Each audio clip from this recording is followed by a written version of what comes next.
Kill them. Kill all of them. Leave nothing standing. Colonel Vadim Krosov said it quietly, which was worse than screaming. He pressed his boot against the wounded American soldier's chest, looked down at the man's broken face without any expression, and fired twice. Then he straightened his coat, raised his binoculars toward the frozen base 4 kilometers up the mountain, and smiled at what he saw. 10 exhausted men, 1 damaged generator, and no way out. He keyed his radio. Advance full column. They cannot stop us. 31 armored vehicles began to move. Not one of them noticed the silent woman already lying on the roof above them, watching through a scope, completely still, completely invisible, ready, deciding who dies first. Before we go any further, if this is your first time here, please subscribe to our channel and hit that Clears Throat notification bell so you never miss a story. Drop a comment right now and tell me what city you're watching from. I want to see how far this story has traveled. Now let's go back to that mountain because what happened next, no military analyst predicted it. No history book has fully captured it, and almost no one who was there that morning will talk about it. The coffee was already cold by the time Staff Sergeant Mark Callahan poured it. That was how he knew the generator was dying again. The heating coil in the field kitchen unit only worked when the generator held above 60% capacity, and for the past 3 days, it had been struggling to hit 40. He stood in the narrow corridor between the supply crates and the eastern wall of the forward operating base, holding his metal cup with both hands. Not because he wanted the warmth there wasn't any, but because the ritual of holding it gave him something to do with his hands, while his mind ran through numbers he didn't want to face. 10 men, 1 base, 1 access road, no air support, no reinforcement window for at least 72 hours. And that estimate assumed the storm cleared on a schedule, which mountain storms in the Rockies almost never did. He put the cup down without drinking. Sergeant Private First Class Danny Okafor appeared in the corridor doorway, his breath fogging in the cold air, his eyes carrying that particular look. The look of a young soldier who has just seen something on a monitor that he doesn't know how to translate into words without making it worse. "You need to come see the thermal feed." Callahan followed him without a word. The operations room was barely large enough for 4 people to stand without touching each other. 2 monitors, 1 satellite relay unit that had been dropping signal every 40 minutes. A fold-out table covered in printed topographic maps, and a coffee-stained notebook where Callahan had been keeping a handwritten log of every radio contact, every vehicle count, every estimate. The notebook was almost full.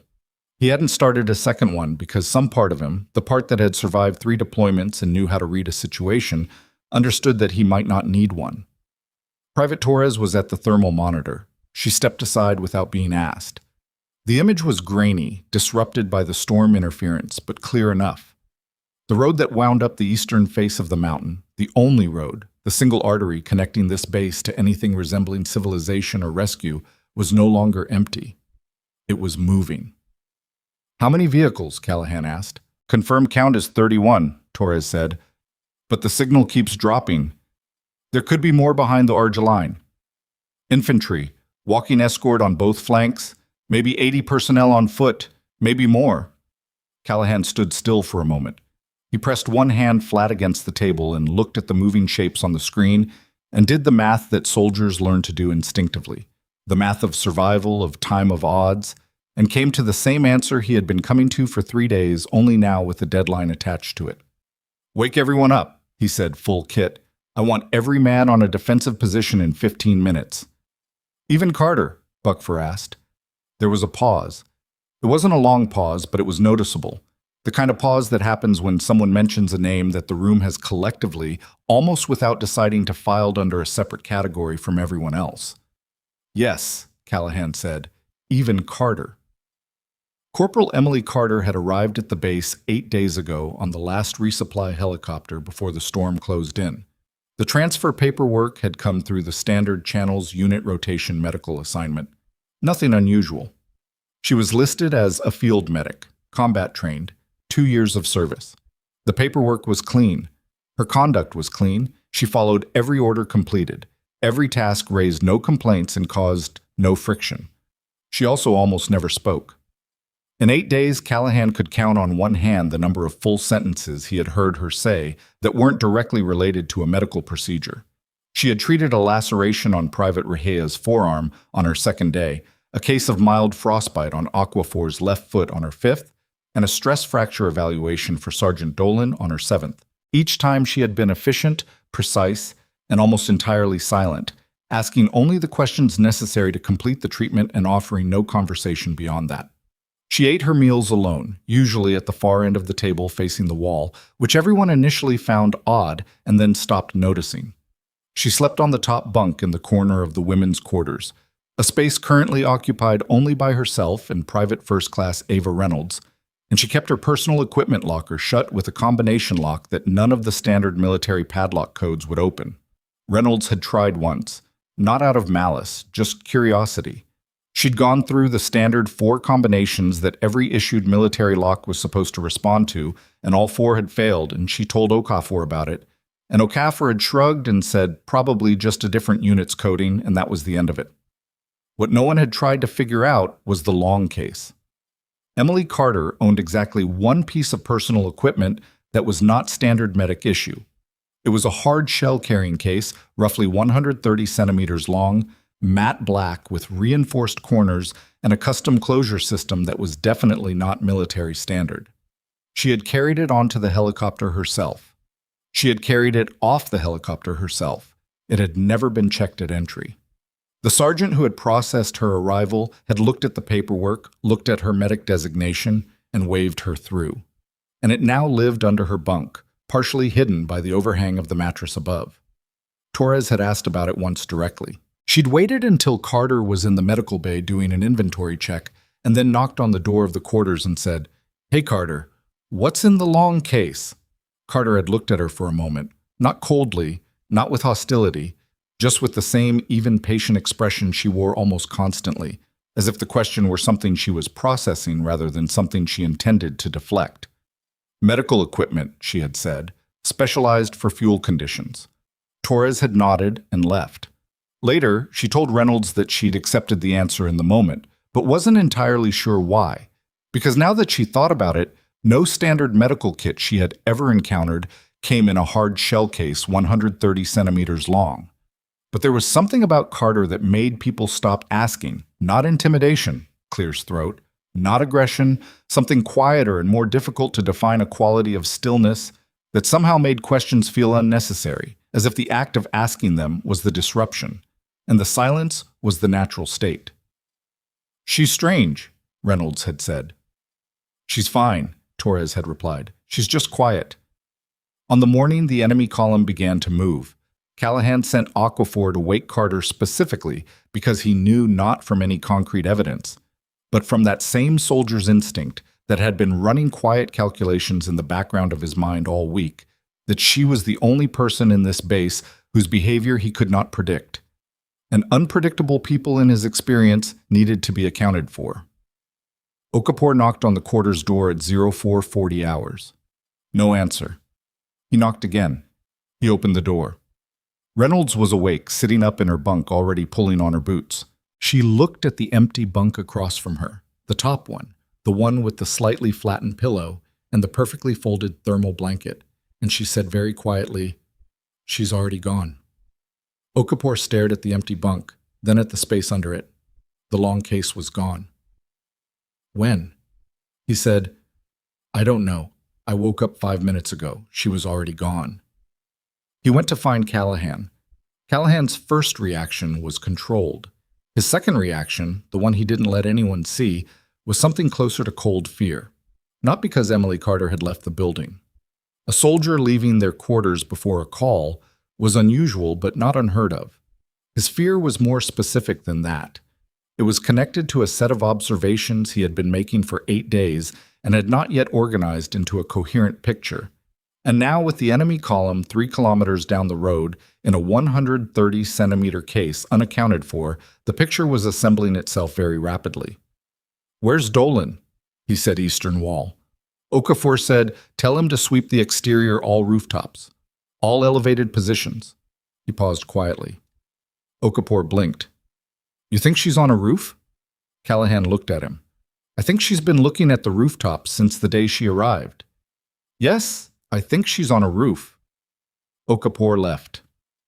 Callahan stood in the corridor for a moment alone and tried to think through what that meant.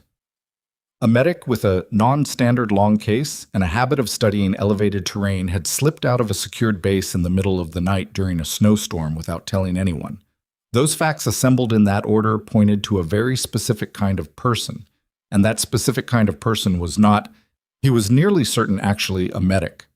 Callahan Torres' voice crackled in his earpiece. The column is accelerating.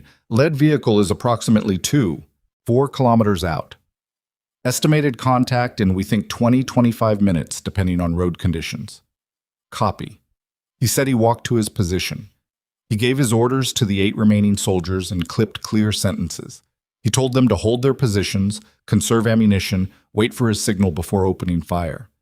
He told them they were going to be okay, not because he believed it fully, but because a sergeant's first job in the final minutes before contact is to mean it when he says it, and he had enough years in him to know how to find the sliver of truth inside a desperate statement.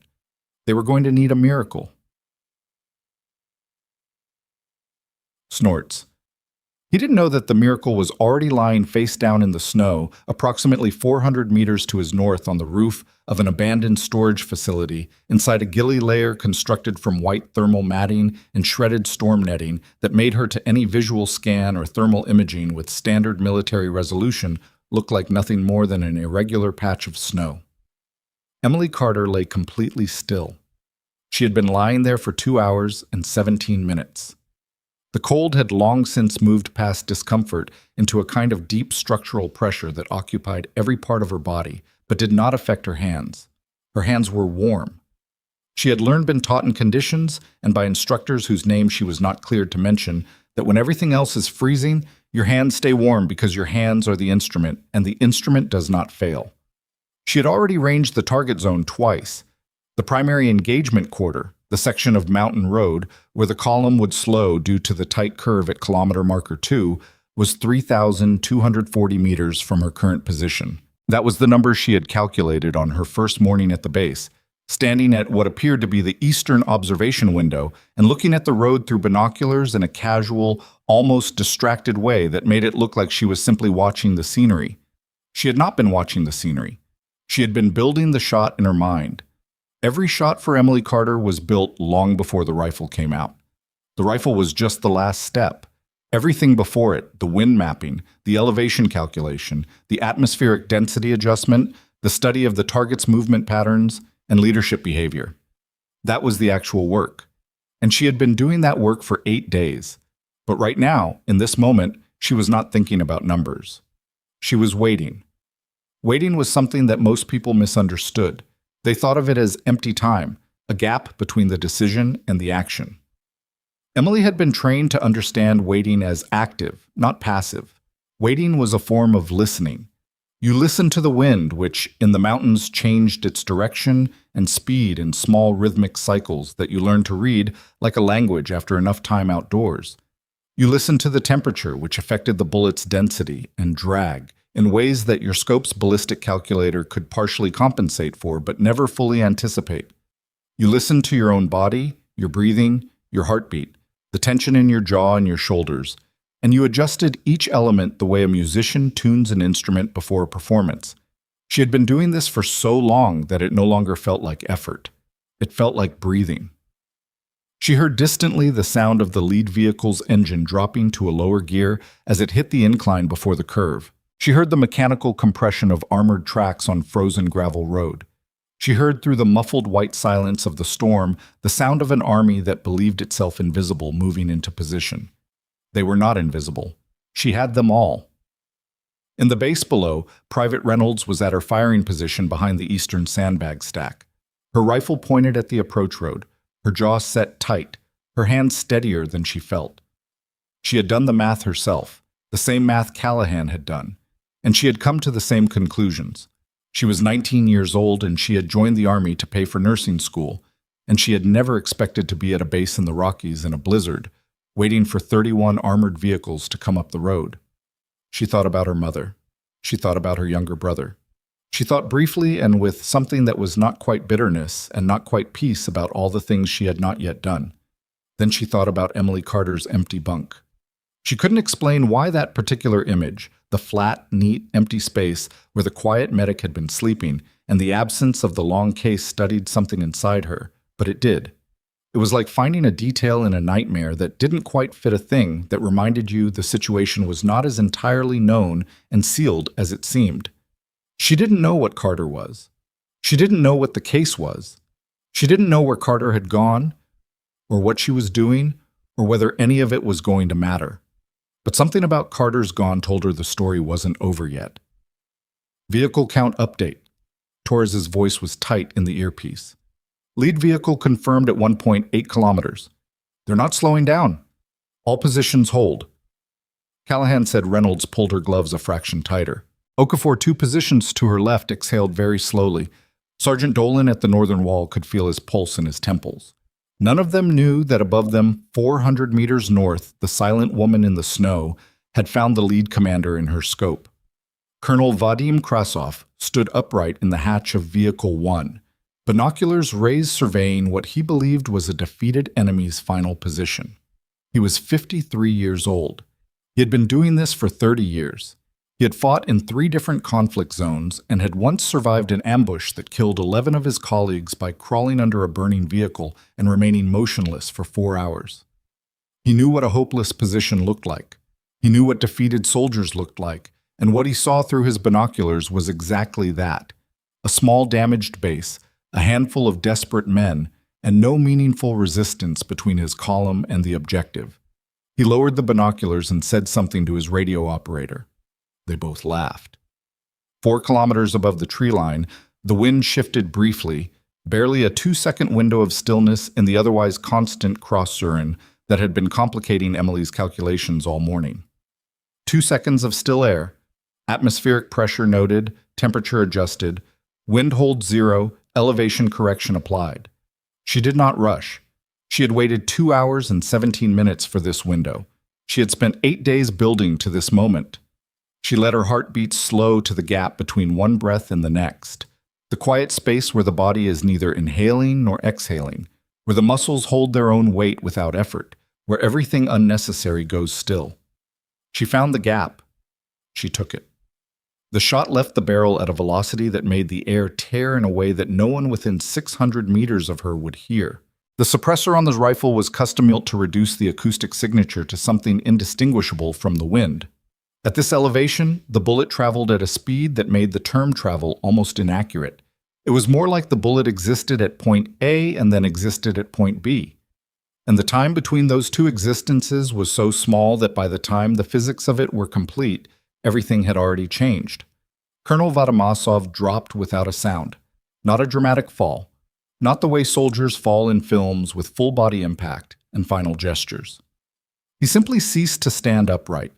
His binoculars remained where he had last held them, hanging by their strap on the hatch ring, swinging slightly in the wind. Vehicle 1 continued to roll forward for 4 seconds. Then it stopped. The radio erupted. In the base, Reynolds heard a different kind of sound beginning from the direction of the column.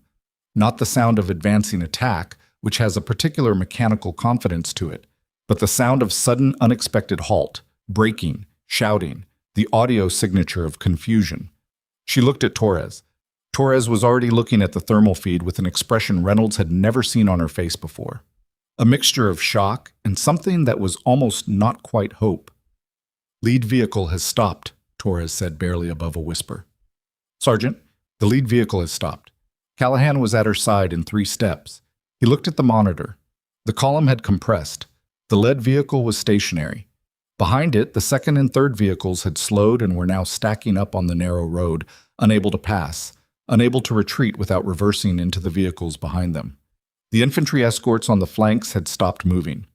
The entire column, 31 vehicles, 80-plus personnel, had gone from confident forward momentum to a confused, compressed standstill in the space of 30 seconds. What stopped them? Okafor said from the doorway. Nobody answered, because nobody inside the base knew. All they knew was that something had happened at the front of that column that they hadn't caused, hadn't planned, and couldn't explain. And somewhere on a roof in the snow, Emily Carter had already found her second target. The second vehicle commander had climbed out to assess the situation at the front of the column. He was trying to reach Krasov's vehicle on foot, moving fast between the stationary armor, his radio in his hand, his eyes focused forward. He was a practical man. He had decided in the 30 seconds since the column stop that there had been a mechanical failure at the lead vehicle, an engine seizure in the cold perhaps, or a brake lock, and that the solution was simple: assess, organize, advance. He was a good soldier and a decisive officer, and he was going to have them moving again in 5 minutes. He heard nothing. He felt nothing. He was simply there, and then he was not. The column did not move again for a very long time. Inside the base, Sergeant Mark Callahan stood in front of the thermal monitor and watched a 31-vehicle armored column sit motionless on a mountain road 2 kilometers away. And he felt something he had not expected to feel on what he had privately calculated was the last morning of his career, the first fragile edge of something that might be called hope. Sergeant Torres said, her voice very quiet. "I think someone is shooting." "I know," he said. "From where?" He was quiet for a moment. Then he said very slowly, "From somewhere they were never supposed to exist." Reynolds heard him say it. She thought about the empty bunk. She thought about the long case that was no longer under it. And for the first time since the thermal feed had shown 31 vehicles on the road, she breathed. Not easily, not with certainty, but she breathed. And on the roof in the snow, invisible and impossibly still, the silent woman who had arrived 8 days ago with no explanation, in a case no one had thought to open, was already making her third calculation. Not rushing, not celebrating, simply moving through the work with the quiet precision of someone who has done this before in other storms on other mountains under other names. The column was frozen, the base was holding, the storm was still howling, and the woman on the roof had not finished yet. The radio inside the base did not stop screaming for 4 straight minutes. Callahan stood at the monitor and listened to it, the enemy frequency, which Torres had been passively recording since the column first appeared on thermal. And even without a translator in the room, the tone of what was coming through that channel told him everything he needed to know. That was not the sound of an army advancing. That was the sound of an army that had just encountered something it did not have a category for. "Torres," he said, "are we still dark on comms to command?" "Satellite relay dropped again at 00450. I've been cycling the reconnect every 3 minutes. Nothing. Keep cycling. Copy." He turned to Okafor. "What's Dolan say about the exterior sweep?" Okapor's jaw was tight. He did a full loop of the northern and eastern faces. No visual on Carter. He found partial footprints on the northeast access ladder, the one that goes up to the old storage roof, but the snow covered them before he could get a clear read. So she went up. She went up. Callahan exhaled through his nose. Not in relief. In something more complicated, the feeling of a man who has just realized that the variable he was most worried about has, without his permission, become the reason his people might survive the morning. He didn't know how to feel about that. So he set it aside. Soldiers set things aside. That was the skill nobody trained you for and everybody needed. "All positions maintain," he said into the room. "Nobody fires until I say, if Carter is doing what I think she's doing, the worst thing we can do right now is announce ourselves." Reynolds looked up from her position at the eastern wall. "What do you think she's doing, Sergeant?" He didn't answer immediately. He looked at the thermal monitor where the column was still stacked on the road, still motionless, still broadcasting that frantic radio traffic that didn't need translation. Then he said, "Buying us time. Don't waste it." On the roof, Emily was already past the third shot. The third had been the hardest, not technically, but strategically. After the second commander went down, the column had reacted faster than she expected. They weren't panicking yet, but the experienced officers had immediately ordered the infantry escorts to spread out laterally off the road into the terrain on both sides. That was the correct response. That was what a trained force does when it starts taking precision fire from an unknown position. It disperses, reduces its profile, makes itself harder to read. The problem for the column was that the lateral terrain on a mountain road in a blizzard was not dispersal friendly. The soldiers who moved off the road moved into thigh-deep snow, which slowed them dramatically, and from Emily's elevation, made their thermal signatures actually clear against the cold ground. She had not been trained on mountains specifically. She had been trained in conditions that were broadly similar: extreme cold, high elevation, variable wind, compromised visibility.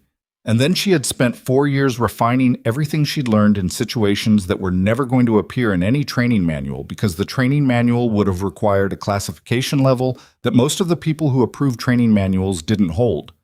She ranged the third target, a radio operator, not a commander, but positioned at what she had identified as the column's primary communications hub vehicle and made the adjustment for the crosswind that had returned after that two-con stillness. The wind was now coming in from the northwest at roughly 12 to 14 kilometers per hour with irregular gusts. She took the shot during a lull, not a full stillness. There was no full stillness now, but a relative lull, a momentary dip. And she had learned to use relative lulls the way a rock climber learns to use imperfect handholds. You don't wait for perfect, you use what's there. The communications hub went silent. Down on the road, the effect was immediate, invisible, even without magnification. The vehicles near the hub, 3 of them clustered on the outer curve, suddenly lost coordinated movement. The infantry around them stopped receiving orders. A cluster of soldiers near the road's edge began moving in conflicting directions. Some advancing toward the base, some pulling back toward the column's rear, some simply stopping and facing outward with weapons raised at terrain that contained nothing threatening. They were looking in the wrong direction. Every single one of them was looking at the ridgelines to the east and southeast, the obvious elevated positions, the places where a sniper logically would be. It was a reasonable assumption. It was also wrong by approximately 90 degrees and 400 meters.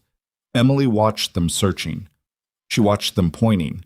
She watched a group of 4 infantry soldiers begin a coordinated movement toward the eastern ridgeline, weapons forward, moving with the careful tactical spacing of men who believe they have identified their threat. She felt nothing about this. Not satisfaction, not contempt, just the operational awareness that those 4 soldiers moving toward the eastern ridgeline were no longer a factor in her immediate calculation. And that while they were moving, the column's command structure had a gap that would last approximately 4 minutes before someone senior enough to reorganize filled it. Snorts 4 minutes. She started her internal clock. Inside the base, Okafor was the first one to say out loud what everyone was thinking. "Sergeant, whoever she is, she's holding them. She's actually holding them." "Don't celebrate," Callahan said. But even as he said it, he was doing the math differently than he had been 20 minutes ago. 20 minutes ago, the math had been about how long they could delay the inevitable. Now the math was about something else, about whether the inevitable was actually as inevitable as he'd calculated, whether the assumption that 10 men could not stop 31 armored vehicles was as fixed and absolute as it had seemed before the column stopped moving. He thought about Carter, about the 8 days she had been in this base, about the way she had studied the rooftops, about the way she had eaten alone and watched the roads from windows, and never volunteered information and never asked for anything that might draw attention to herself. He was a sergeant with 11 years of service, and he had been around enough different kinds of soldiers to know that the ones who studied terrain with that particular quality of attention, the ones who were always mapping, always measuring, always quietly calculating the geometry of space and distance, were not field medics. He had known it for at least 4 days. He had filed it. He had prioritized the crisis in front of him over the question of who was sleeping in the corner bunk. And now he was standing here watching a frozen column on a thermal monitor, realizing that the question he had filed was currently running a one-woman operation 400 meters away that had accomplished more in 9 minutes than his entire defensive plan was likely to achieve in 9 hours. Sergeant Torres's voice cut through the room. "I've got partial comms, not full relay. The satellite is still dropping, but I've got a 40-second window, maybe less." He was at her station in 2 strides. "Who's on the other end?" "Colonel Harris, forward command." "They're breaking up badly, but the carrier is there." He took the handset. The static was severe layers of it, the kind that comes from a satellite trying to punch a signal through a mountain storm, but underneath it, broken and intermittent. He could hear a voice he recognized. Callahan's status. "Say again." "Harris, this is Callahan. We are holding. Repeat, we are holding. Enemy column is currently stationary at approximately 1.88 clicks from our position. We have..." He stopped. How did he describe this? "We have an asset engaged. Unknown asset effective so far." The static surged. Harris's voice came back fragmented. Unknown asset. Confirm who? I cannot confirm identity. The asset is Harris. I'm telling you, the column is not moving. I don't have an explanation for you that's going to make sense right now. I need you to tell me the earliest possible extraction window. The static was getting worse. He heard pieces.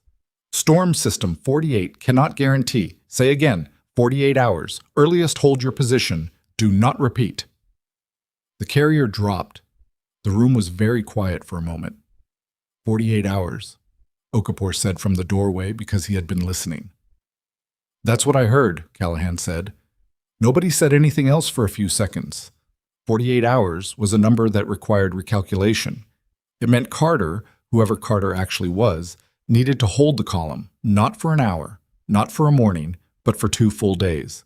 2 days of ammunition she had brought in 130-centimeter case against 31 armored vehicles, 80 infantry, and whatever reserves the column might be able to call forward once they understood what was happening to them. It was an impossible number. Reynolds said it before anyone else could. She can't hold them for 48 hours. She doesn't have to hold them for 48 hours. Callahan said she has to make them decide that the cost of advancing is higher than the cost of waiting. There's a difference. What's the difference? He turned to face her. One requires her to kill every single one of them. The other just requires her to make the ones giving orders afraid to stand up on the road. That was exactly what was happening. The column's new acting commander, the third, in a sequence that had started with Kresoff and had now cascaded through 2 dead officers and 1 communications officer whose injury status was unclear, was a major named Petro who had been 3rd vehicle commander and had Clear's throat, never expected to be running this operation. He was a competent soldier. He was not at this moment a confident one. He was crouched inside his vehicle hatch, head below the steel rim radio in hand, speaking in rapid, tight sentences to the officers behind him in the column. He had ordered the lateral dispersal. He had ordered the eastern RGL line sweep. He had ordered a full communication silence on the primary frequency, a standard counter-sniper protocol, and shifted to a secondary encrypted channel. All the correct responses, and the shots had still come. The third one had taken out his communications officer, 15 meters away from his own vehicle. And Petrov had felt the physical impact of the sound even from inside the hatch. Not the sound of the shot, which had been almost nothing but the sound of his communications officer's radio hitting the frozen road when the man fell. He understood in a way that bypassed analysis and went straight to the gut-level knowledge of a man who has been in combat, that whatever was doing this was not operating from the eastern ridge line. The geometry was wrong. Snorts. The angle of impact was wrong, the wind trace from the suppressed shots barely there, but he was experienced enough to feel it was wrong. He had mentally drawn 3 lines between the 3 strike points in the probable shooter position, and all 3 lines converged somewhere to the north, somewhere elevated, somewhere that should have been, according to every map and terrain report. His intelligence unit had filed an abandoned storage facility with a collapsed roof section. He keyed the secondary channel. I need a thermal scan of the storage structure north of the American base. Grid reference. He read off the coordinates now. 20 seconds of silence. Then his thermal operator's voice came back. Major, I'm reading there's interference. The storm is making the thermal feed degrade at this range. I can see the structure, but I cannot resolve individual heat signatures against the building surface. Can you confirm or deny a shooter position on the roof? Another pause longer. I cannot confirm. The signature profile is it could be ambient heat from the building interior seeping through the roof substrate. I cannot differentiate between that and a human profile in this weather. Petrov closed his eyes for 3 seconds. Then he said, Prepare the artillery support vehicle. I want a fire solution on grid reference. He didn't finish the sentence because the 4th shot came. It didn't hit him. It hit the vehicle directly to his right. Specifically, it hit the optical targeting assembly on the turret of the vehicle directly to his right at a range and angle that made the shot mechanically more difficult than any of the 3 previous ones. The targeting assembly was a hardened component roughly the size of a large toolbox mounted at turret height. Hitting it at this range in this weather through a column of vehicles that required threading the shot between multiple steel surfaces to reach that specific target. That was not a warning shot. That was not suppressive fire. That was a message. The message said, "I can see exactly what I want to hit, and I am choosing what I destroy." Petrov's hands went still on the radio. His artillery officer's voice came through the channel, tight and controlled. "Major, that was the targeting assembly on Vehicle 12. At this range, with this accuracy, Major, I need to advise you that we are dealing with something outside standard engagement parameters." "I know what we're dealing with," Petro said. "What are your orders?" He looked at the road ahead. The base was less than 2 kilometers away. In good conditions on a clear road, he could have that base reduced and secured in 40 minutes. He had the vehicles, he had the personnel, he had the firepower. He also had 3 dead officers, a destroyed communications hub, a disabled targeting system, and a shooter somewhere in the northern terrain that his thermal equipment could not locate, whose position he could not flank without losing the road, whose range exceeded anything. His standard infantry response was equipped to counter. He thought about advancing. He genuinely thought about it. He ran the scenarios in his mind the way good commanders do, not flinching from the hard options, not letting fear make the decision. He ran the math. The math came back wrong. "Hold position," he said. "All vehicles hold position. Nobody moves without my direct order." Inside the base, Torres suddenly grabbed Callahan's arm. "Sergeant, I'm seeing movement change on the thermal feed. The column is they're redistributing. Vehicles are spreading out but not advancing. They're not advancing." Callahan leaned over the monitor. He could see it. The thermal signatures of the column reorganizing, not in a forward push, but in a lateral spread. Vehicles moving back, creating spacing between them. A defensive reorganization, not an attack formation. That was the column choosing not to die on the road today. "She made them stop," Reynolds said. Her voice was barely above a whisper. "She actually made them stop." "She made them think," Callahan said. "That's not the same as finished." He was right, and everybody in the room knew it. And the knowledge sat in the air like the cold itself, heavy and constant, and reminding them that this was not over. That a column sitting still on a mountain road was not a column that had gone home. That the commander down there was almost certainly right now working through his options with the methodical patience of a professional military officer who had been embarrassed and who had resources that one woman on a roof could not outrun forever. 48 hours. Reynolds looked at the monitor. Then she looked at the ceiling instinctively, as if she could see through it to the roof 400 meters away, to the woman lying in the snow with the long rifle and the locked equipment case and the incomplete personnel file. She thought about what it would take to lie in that cold for 2 hours before the first shot. She thought about what it would take to keep lying there after the shots, knowing the enemy was scanning for you, knowing the artillery vehicle at the back of the column was computing a fire solution in your direction. Knowing that the window between each shot and the next response was getting shorter as the enemy adapted, she thought, who does that? Not a medic, not a standard shoe corporal from a routine unit rotation, not anyone she had a category for. "Sergeant," she said. "Who is she?" Callahan was quiet for a moment. The question hung in the cold air of the operations room, alongside everything else they didn't know and couldn't control. Then he said very quietly, almost to himself, "Someone who decided we were worth it." On the roof, Emily had moved. After the fourth shot, the targeting assembly, which she had selected specifically because destroying a command vehicle's optics was a form of argument that military officers understood better than anything verbal, she had shifted position. Not far, 12 meters to the west, to a secondary hide she had identified and mentally filed on day 3.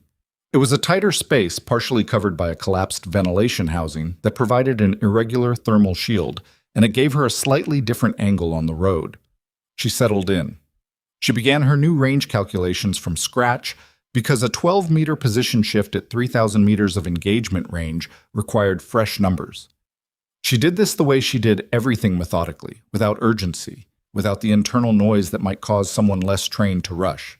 She checked her ammunition. She had brought what she could carry in the case, which was built for this specific operational profile. Extended solo engagement, high elevation, multi-target, sustained duration. The round count was adequate for the current situation. It was not adequate for 48 hours. She knew that she had known it before she climbed the ladder in the dark. She had done the calculation on day 5 when she had fully accepted that the base was likely to face a contact situation before any extraction window opened. She had known in the specific and unsentimental way that she knew most operational realities that she had enough ammunition to change the math of this engagement significantly. She had known she did not have enough to win it alone. She was not trying to win it alone. She was trying to change what winning looked like. She was trying to make the equation on the other side of that road so uncomfortable, so psychologically costly, so uncertain and dangerous for the officers responsible for it that the calculation of advance and take the base became less attractive than hold position and wait. Not because the enemy lacked the capability to advance. They had the capability. They would always have the capability. But capability and willingness were two different instruments, and she had spent the last 45 minutes playing the second one. She thought about the people in the bass below her. She had spent 8 days studying them, not in the clinical detached way she studied terrain, but in a different way, a human way. She had watched Callahan carry exhaustion across his shoulders like a physical weight and still give orders with a clarity that his soldiers needed. She had watched Reynolds eat her rations without complaint in a base where the heating was failing and the news was getting worse every day and never once saw her stop being present. She had watched Okafor sit with Dolan for an hour in the corner of the common area after Dolan's stress fracture evaluation, not saying anything, just being there, because Dolan had been trying not to show how much his foot was affecting his capacity, and Ofor had seen it and chosen to make him less alone instead of more visible. She had treated their wounds. She had kept their medical status sharp because that was the cover role, and she maintained cover roles completely.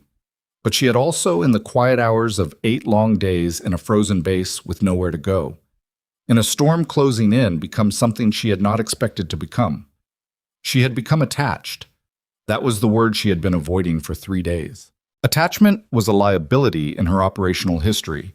It was the thing that an instructor had warned against, and that the classified record that partly defined her existence had documented as a risk factor in multiple assessment reports. She had for most of her professional life managed it with the same quiet discipline she applied to everything else. Not suppressing it entirely because suppression failed eventually, but redirecting it. Turning it into focus, turning the feeling of caring about an outcome into the precision that made the caring matter. She was doing that now. Every number she ran, every adjustment she made, every decision about target priority and ammunition conservation. It was all the care she had for the 10 people below her translated into the only language that could protect them. The wind shifted again. She, Clear's throat, read it, adjusted, waited. Below on the road, Major Petro was on a different encrypted channel now speaking to a forward headquarters she could not hear. She did not need to hear it. She knew what he was saying because she knew what she would be saying in his position. He was requesting options. He was describing the situation. 3 officers down, communications degraded thermal acquisition. Compromised shooter position. Unconfirmed column stalled on a single-lane road. He was asking whether to hold, whether to pull back to reorganize, or whether to commit to an assault with accepted casualties. She gave him 30 seconds to have that conversation. Then she sent him a 5th message. This one was not a commander. This one was the antenna array on the artillery support vehicle at the rear of the column, a technical component expensive and difficult to replace in the field, essential for any indirect fire support operation. Hitting it required shooting through a gap between 2 stationary vehicles from an angle that, from the enemy's perspective, should have been geometrically impossible from any northern position. The array came down. The artillery vehicle's crew scrambled. The driver immediately began moving the vehicle back away from the potential fire zone. 3 other vehicles near it followed. The rear of the column was now in motion, not advancing, but retreating down the road by 50 meters, creating a gap. The gap was visible on Torres's thermal monitor in real time. Sergeant Torres had her voice no longer tight, but something else, something almost a ruck, which was not a tone Callahan had ever heard from her. "Sergeant, the rear of the column is pulling back." He looked at the screen. He saw it. Reynolds made a sound that was not quite a word. Okafor said nothing. Dolan, limping in from the northern wall position because he had heard the radio chatter and couldn't stay away, stood in the doorway and looked at the monitor and then looked at Callahan and said, "Is she winning?" Callahan looked at the screen for a long moment. The column was stalled. Part of it was actively retreating. The command structure had been disrupted 3 times in 45 minutes. The artillery support had just been effectively neutralized. An organized attack by 31 armored vehicles had been held at the 2-kilometer mark by one person. One person lying in the snow on a storage roof in a blizzard who had arrived 8 days ago with a locked case and a medic designation and had eaten alone and said almost nothing and let every single person in this base underestimate her completely. She's not winning, Callahan said. She's doing something harder than winning. Dolan frowned. What's harder than winning? Callahan didn't take his eyes off the monitor, making them afraid of what they can't see. And on the roof, Emily Carter, or whoever she truly was, had already moved to her third position, her body flat and silent against the frozen surface. Her breathing controlled her hands, warm her eyes at the scope. The column was still there. Petra was still thinking. The storm was still howling. She had changed the equation. She had not ended it. And she knew with the same clear, unfighting certainty that she brought to every calculation that the next move from that road was going to be different from the first 5. Petrov had been embarrassed, and embarrassed commanders in her experience eventually stopped being careful. She settled deeper into the hide. She slowed her breathing to almost nothing. She read the wind, and she waited. Petra waited exactly 11 minutes before he made his next move. Callahan knew it because Torres had been counting. She had her eyes on the thermal monitor and her mouth running a quiet, steady commentary that nobody asked her to stop because the sound of her voice, flat, factual, continuous, was the only thing keeping the operations room from tipping into the kind of silence that breaks people. Column is still stationary. Rear section has stabilized at the 50-meter pullback. I'm seeing heat signatures clustering near Vehicle 7. That's my DC column. Probably a command conference. Multiple personnel close together. They're talking. How many? Callahan, clears throat, said. 6, maybe 7. Hard to resolve individually in this interference. They're reorganizing, Dolan said from the doorway. While his voice was careful, he had the tone of a man who had been in enough situations to know that the thing you most dread is usually the thing that happens next. When they're done talking, they're going to do something different. Callahan nodded. He already knew. He had been standing at that monitor for the better part of an hour, running the same calculation Petrov was running on the other side of the road, and he understood because he was a soldier. And soldiers understand the logic of other soldiers, even when they're enemies, that Petrov had exactly 2 options left. Pull back entirely and report a failed advance, which would be a career-ending humiliation for an officer of his rank, or find a way to change the geometry of the engagement. Neutralize the shooter, create a distraction, sacrifice expendable assets to force the base to reveal its own positions while simultaneously drawing fire from whatever was on that northern roof. She needs to know they're regrouping. Reynolds said, "She knows." Callahan said, "How can you be sure?" He looked at the ceiling briefly. The same instinct that Reynolds had had earlier, that impulse to look upward toward the roof, toward the person they couldn't see or reach or protect. Because she's been 3 moves ahead of them since the first shot. She knows. He was right. Emily knew. She had watched the command conference form through her scope. 6 figures clustering at Vehicle 7. The mid-column command post heads together the specific body language of men in crisis reaching for a plan. She gave them the same cold, patient attention she gave everything. She was not reading them as enemies right now. She was reading them as a system, and the system was adapting, and the adaptation would have a shape, and the shape would have exploitable geometry, and she needed to identify that geometry before they finished talking. She ran through the options from Petrov's position the same way she had run through her own options from day one. If she were Petrov, what would she do? The answer came in the form of movement before she finished the question. 0612 hours. 2 vehicles near the rear of the column began moving, not forward, sideways off the road into the lateral terrain on the western edge, pushing through the snow with the heavy, treaded deliberateness of vehicles that had been built for exactly this kind of ground. They were not attack vehicles. They were lighter, faster personnel carriers, and they were not heading toward the base. They were heading north. Emily felt something shift in her chest. Not fear. She had spent too many years on the other side of fear to let it land cleanly anymore, but something adjacent to it. The recognition of a threat that had changed its nature. They were going around, not the whole column, just 2 vehicles probably carrying 6 to 8 personnel each. A flanking team, fast movers designed to come at the northern terrain from a wide arc, get behind and above the suspected shooter position and compress the engagement from two directions simultaneously, while the main column held the road and waited for the pressure to flush their target. It was a smart move. She would have made the same one. She had approximately 18 minutes before those vehicles reached a position that compromised her current hide's viability. 18 minutes, assuming they maintained speed and the terrain didn't slow them more than expected. 14 minutes if the drivers were experienced and aggressive. She made a decision. She keyed the small tactical radio she carried, not the base's frequency, a different one, a channel that existed in no standard military communication protocol, and transmitted 4 words, just 4. Northern flank, 2 vehicles inside the base.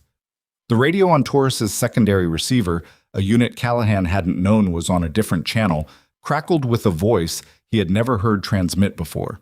It was calm, it was brief, and it hit the operations room like a physical thing. Torres stared at the receiver for 1 full second before she turned to Callahan. "Sergeant, that was Carter." "I heard," he said. He was already moving to the northern wall position. "Dolan, can you walk?" "I can walk fine," Dolan said, which was not entirely true and everyone in the room knew it, but Callahan accepted it because the alternative was worse. "Northern approach. Take Okafor. 2 vehicles inbound on a wide arc. They're not coming to attack the base. They're coming to get above Carter's position. We need to slow them down." Dolan's expression shifted through surprise, through the rapid calculation of a combat soldier assessing a mission against his physical reality, and then into something harder and simpler. "Copy that. Don't engage unless you have to. Noise obstruction. Anything that costs them time. Every minute counts." They were gone from the doorway before he finished the sentence. Callahan turned back to Torres. "Can you raise her again on that channel?" "I can try. Do it."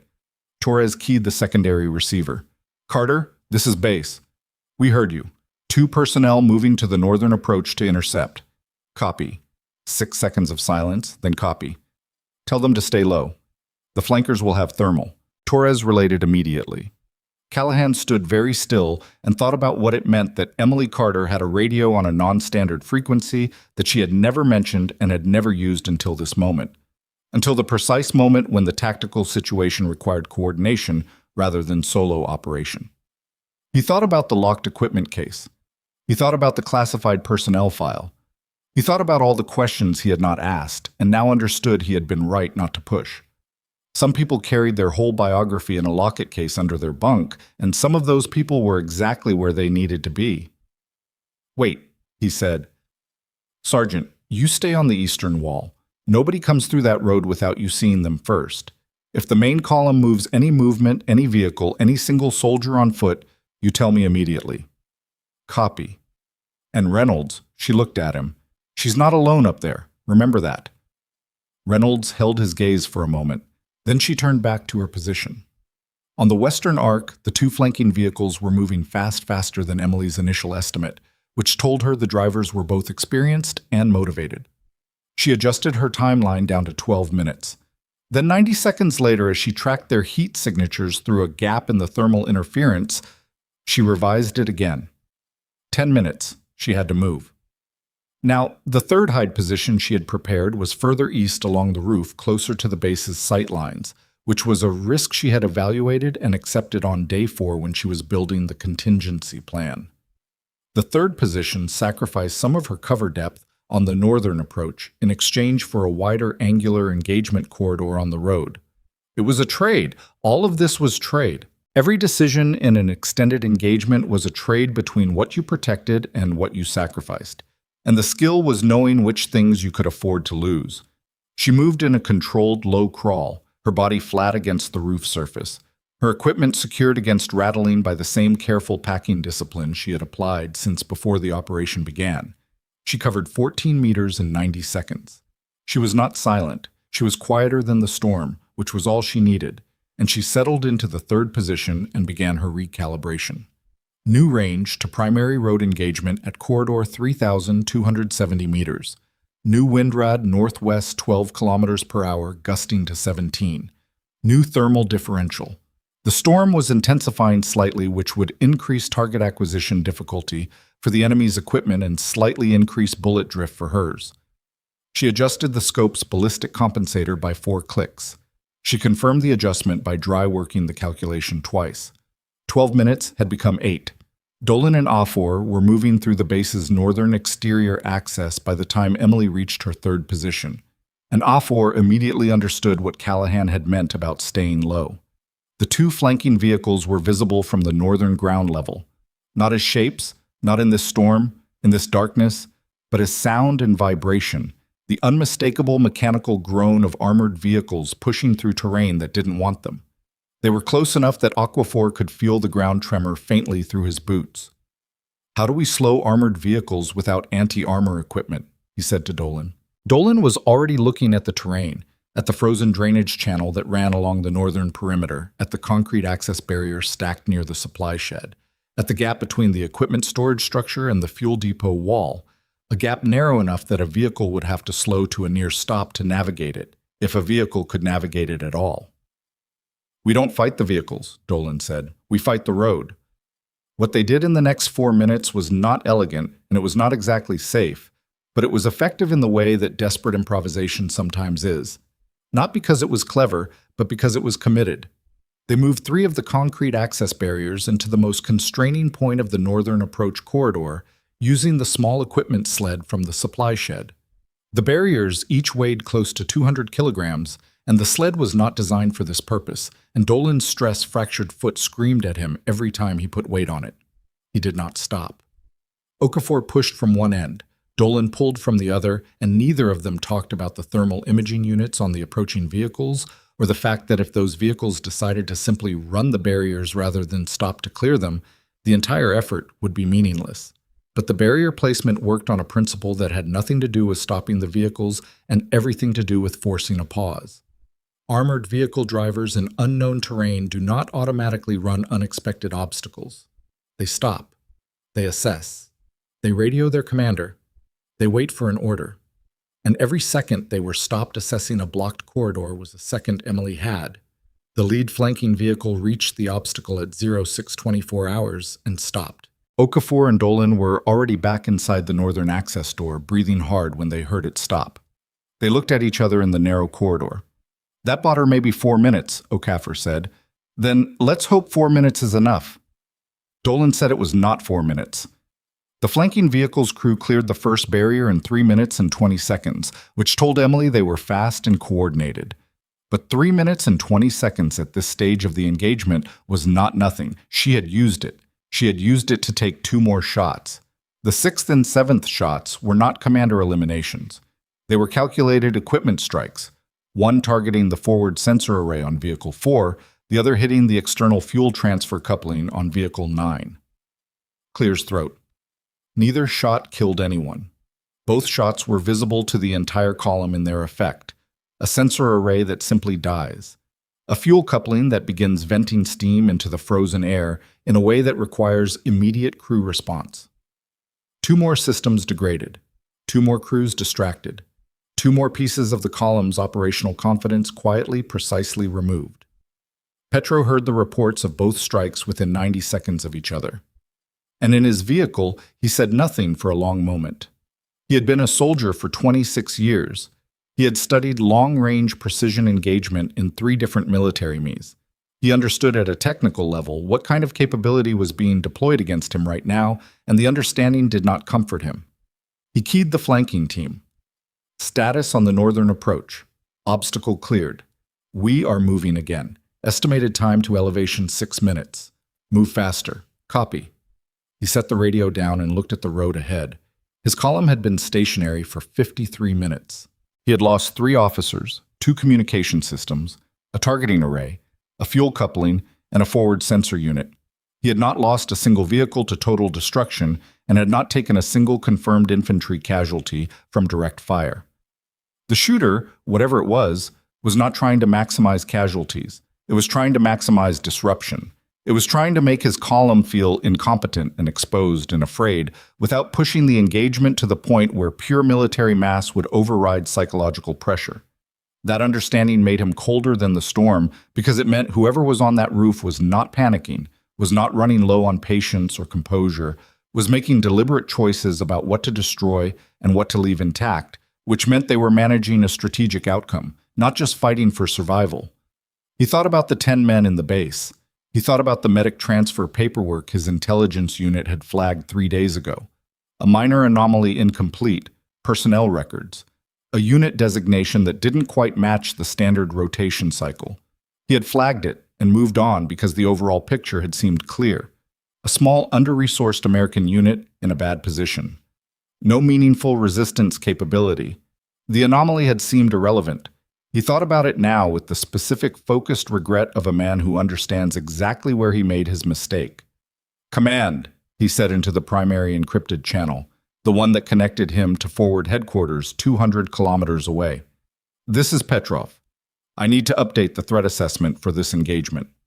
The response came back almost immediately, his commanding general's voice hard and flat. "Report.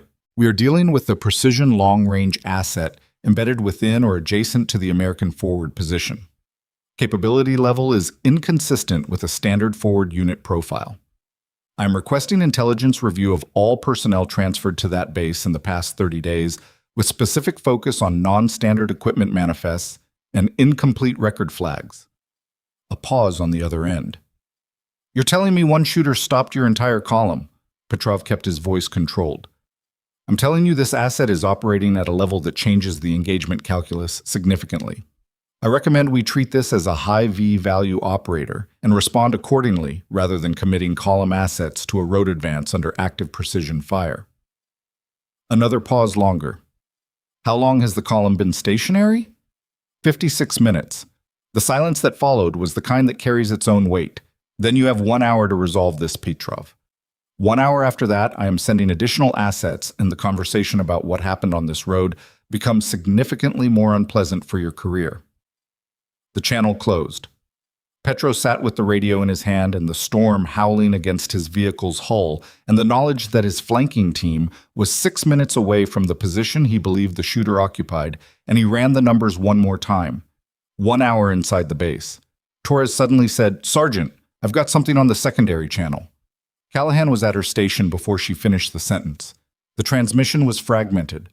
Not Carter's voice this time, but something relayed through the same non-standard frequency.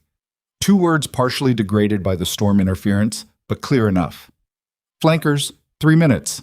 She's tracked them," Torres said. "She's been tracking them the whole time." Callahan said, "She's telling us they're 3 minutes from her position." Reynolds from the eastern wall. "Sergeant, what does she do when they reach her?" He didn't answer immediately. He was thinking about the case under the bunk, about the planning that had gone into wait days of quiet preparation in a base full of people who had never thought to ask the right questions. He was thinking about a person who had arrived with everything they needed and had never once asked for anything they didn't already have. "She moves," he said finally. "She keeps moving." He was right, and he was also not entirely right, because what Emily was doing at that moment was more complicated than simply moving. She was making a choice that she had been building toward for the entire morning, a choice that required her to do something she had not done since she entered this operational profile. She transmitted again. Not 4 words this time, not 2. "Base, this is Carter. I need Dolan and Okafor on the eastern roof access." 30 seconds. Torres looked at Callahan. Callahan looked at the secondary channel receiver for 1 beat. Then Dolan, Okafor, eastern roof access. Now neither of them asked why. That was the thing about soldiers who had been through enough at a certain point.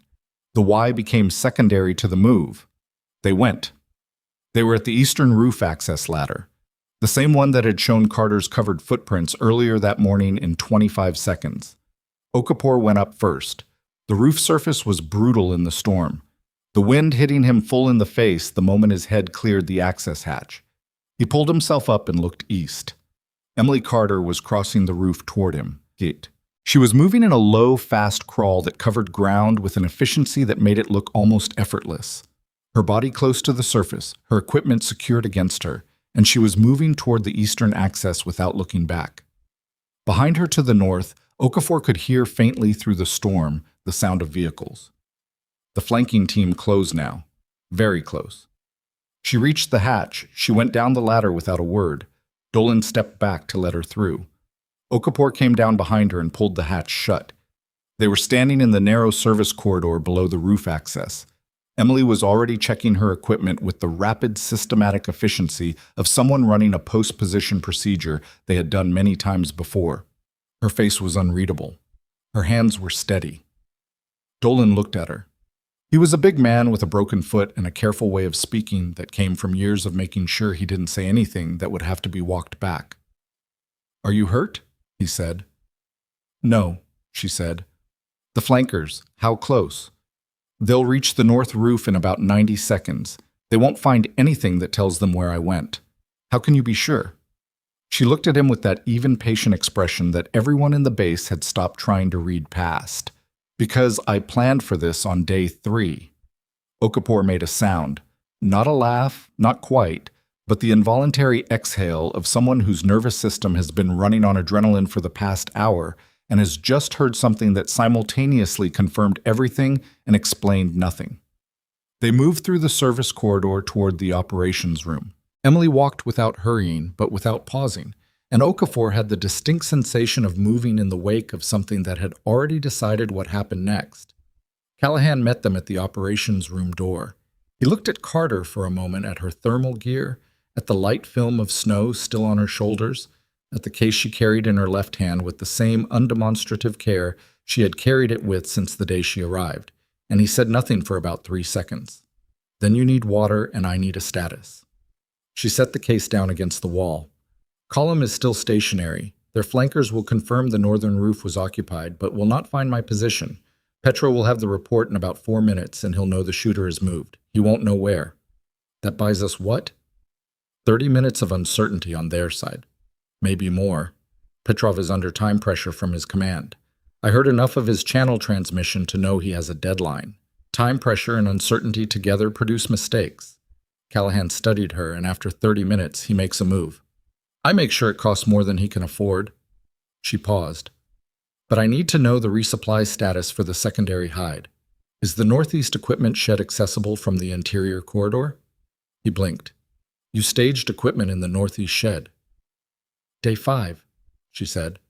"The combination on the secondary storage cabinet is the same lock code as my bunk locker." 4379. Torres at her station turned slowly in her chair and looked at Emily Carter with an expression that was equal parts professional admiration and personal recalibration of every assumption she had made over the past 8 days. Reynolds had no expression at all for a moment. Then she said very quietly to nobody in particular, "She's been running this operation since she got here." It was not a question. Emily took the water Callahan handed her. She drank it the way she did everything efficiently without excess.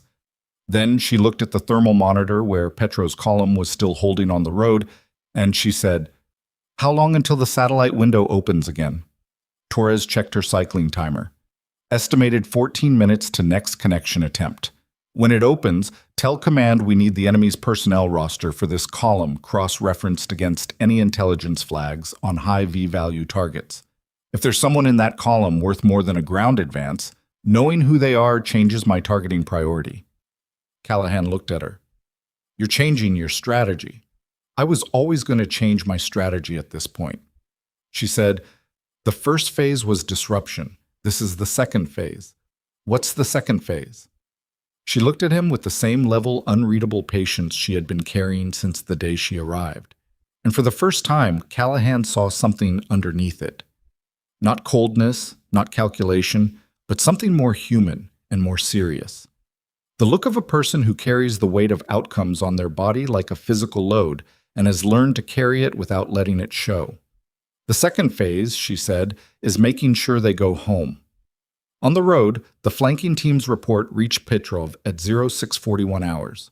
The northern roof had been occupied, thermal residue on the substrate, 3 distinct position marks in the snow partial equipment impressions. The shooter had been there. The shooter was no longer there. No direction of egress confirmed. Petrov received the report without visible reaction. He sat with it for 30 seconds. Then he made 2 decisions simultaneously. The first decision was to reposition the column off the road.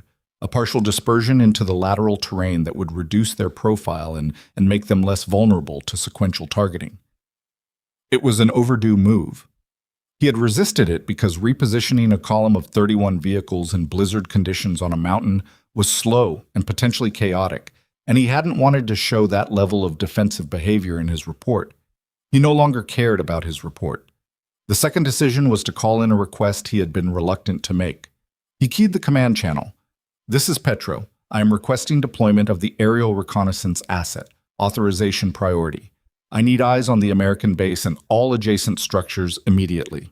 The response took 90 seconds, which in military communication time meant someone at command was making a fast decision about something they had not planned to deploy today. Request approved. Asset ETA to your position, 40 minutes.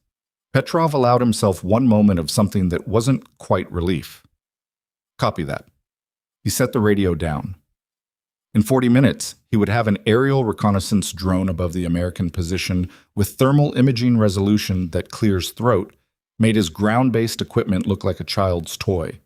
In 40 minutes, every heat signature and every structure in a 2-kilometer radius would be visible and cataloged.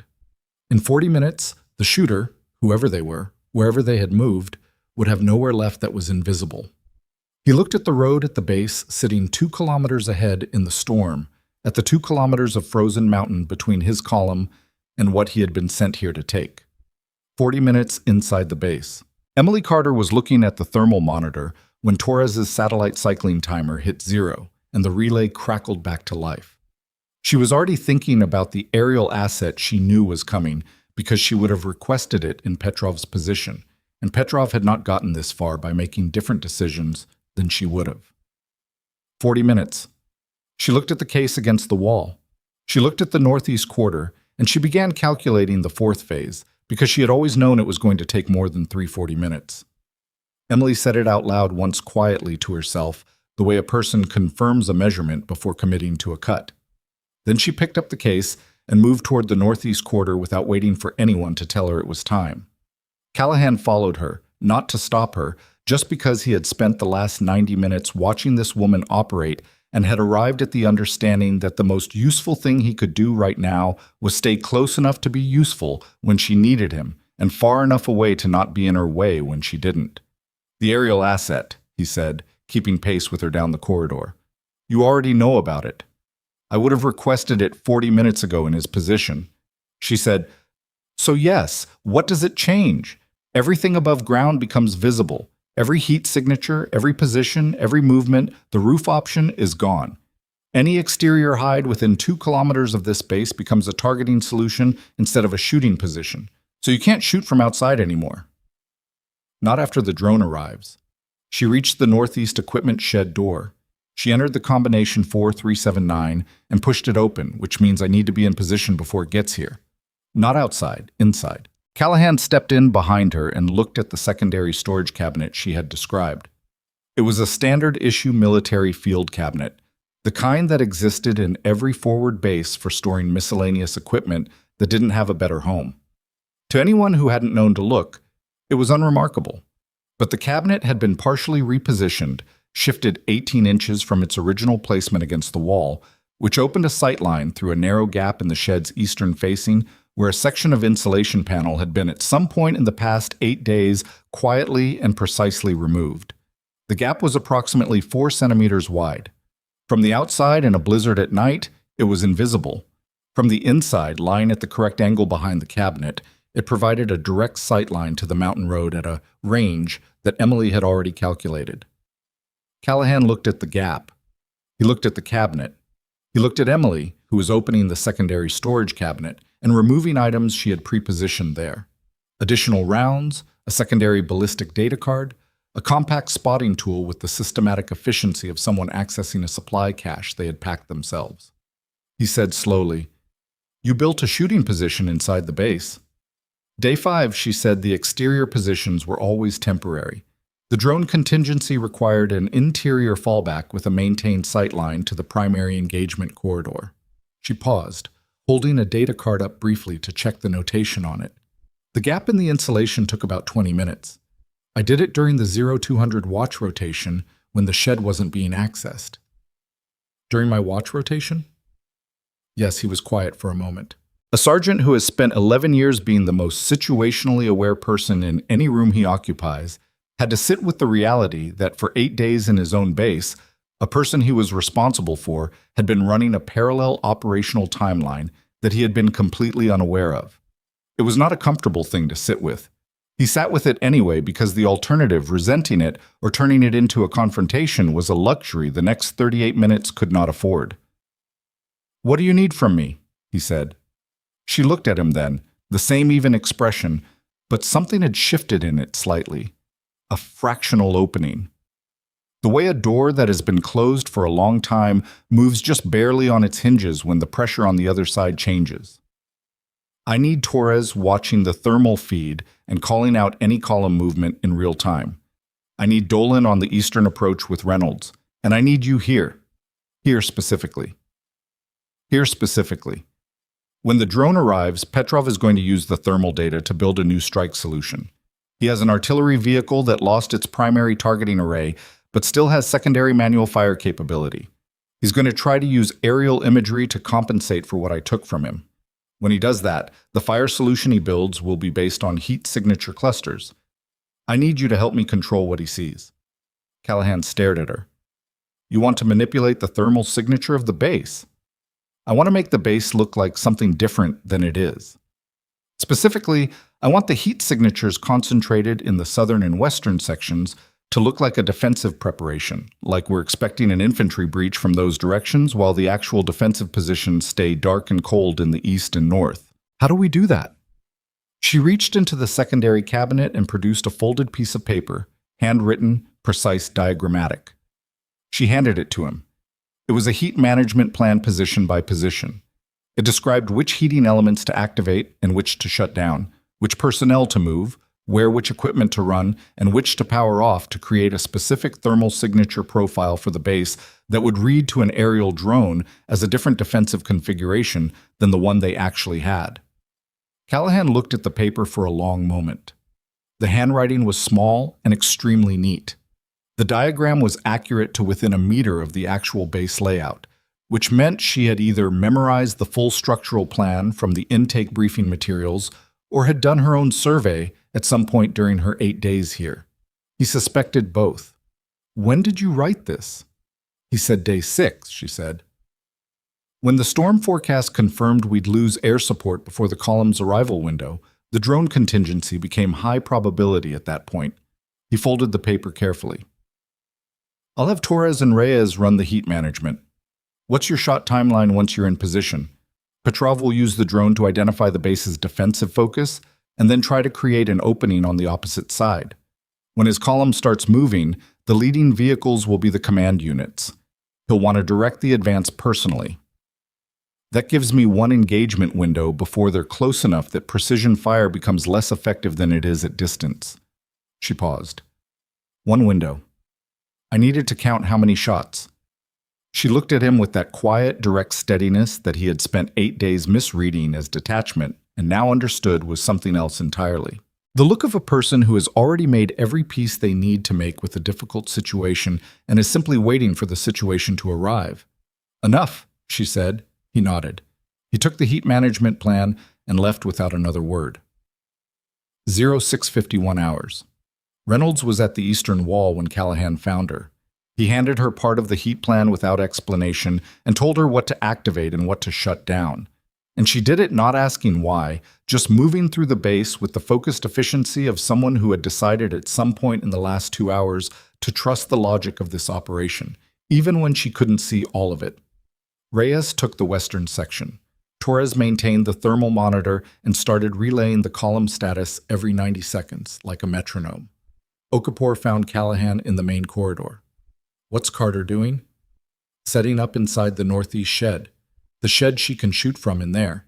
She prepared the position on day 5. Okafor absorbed this.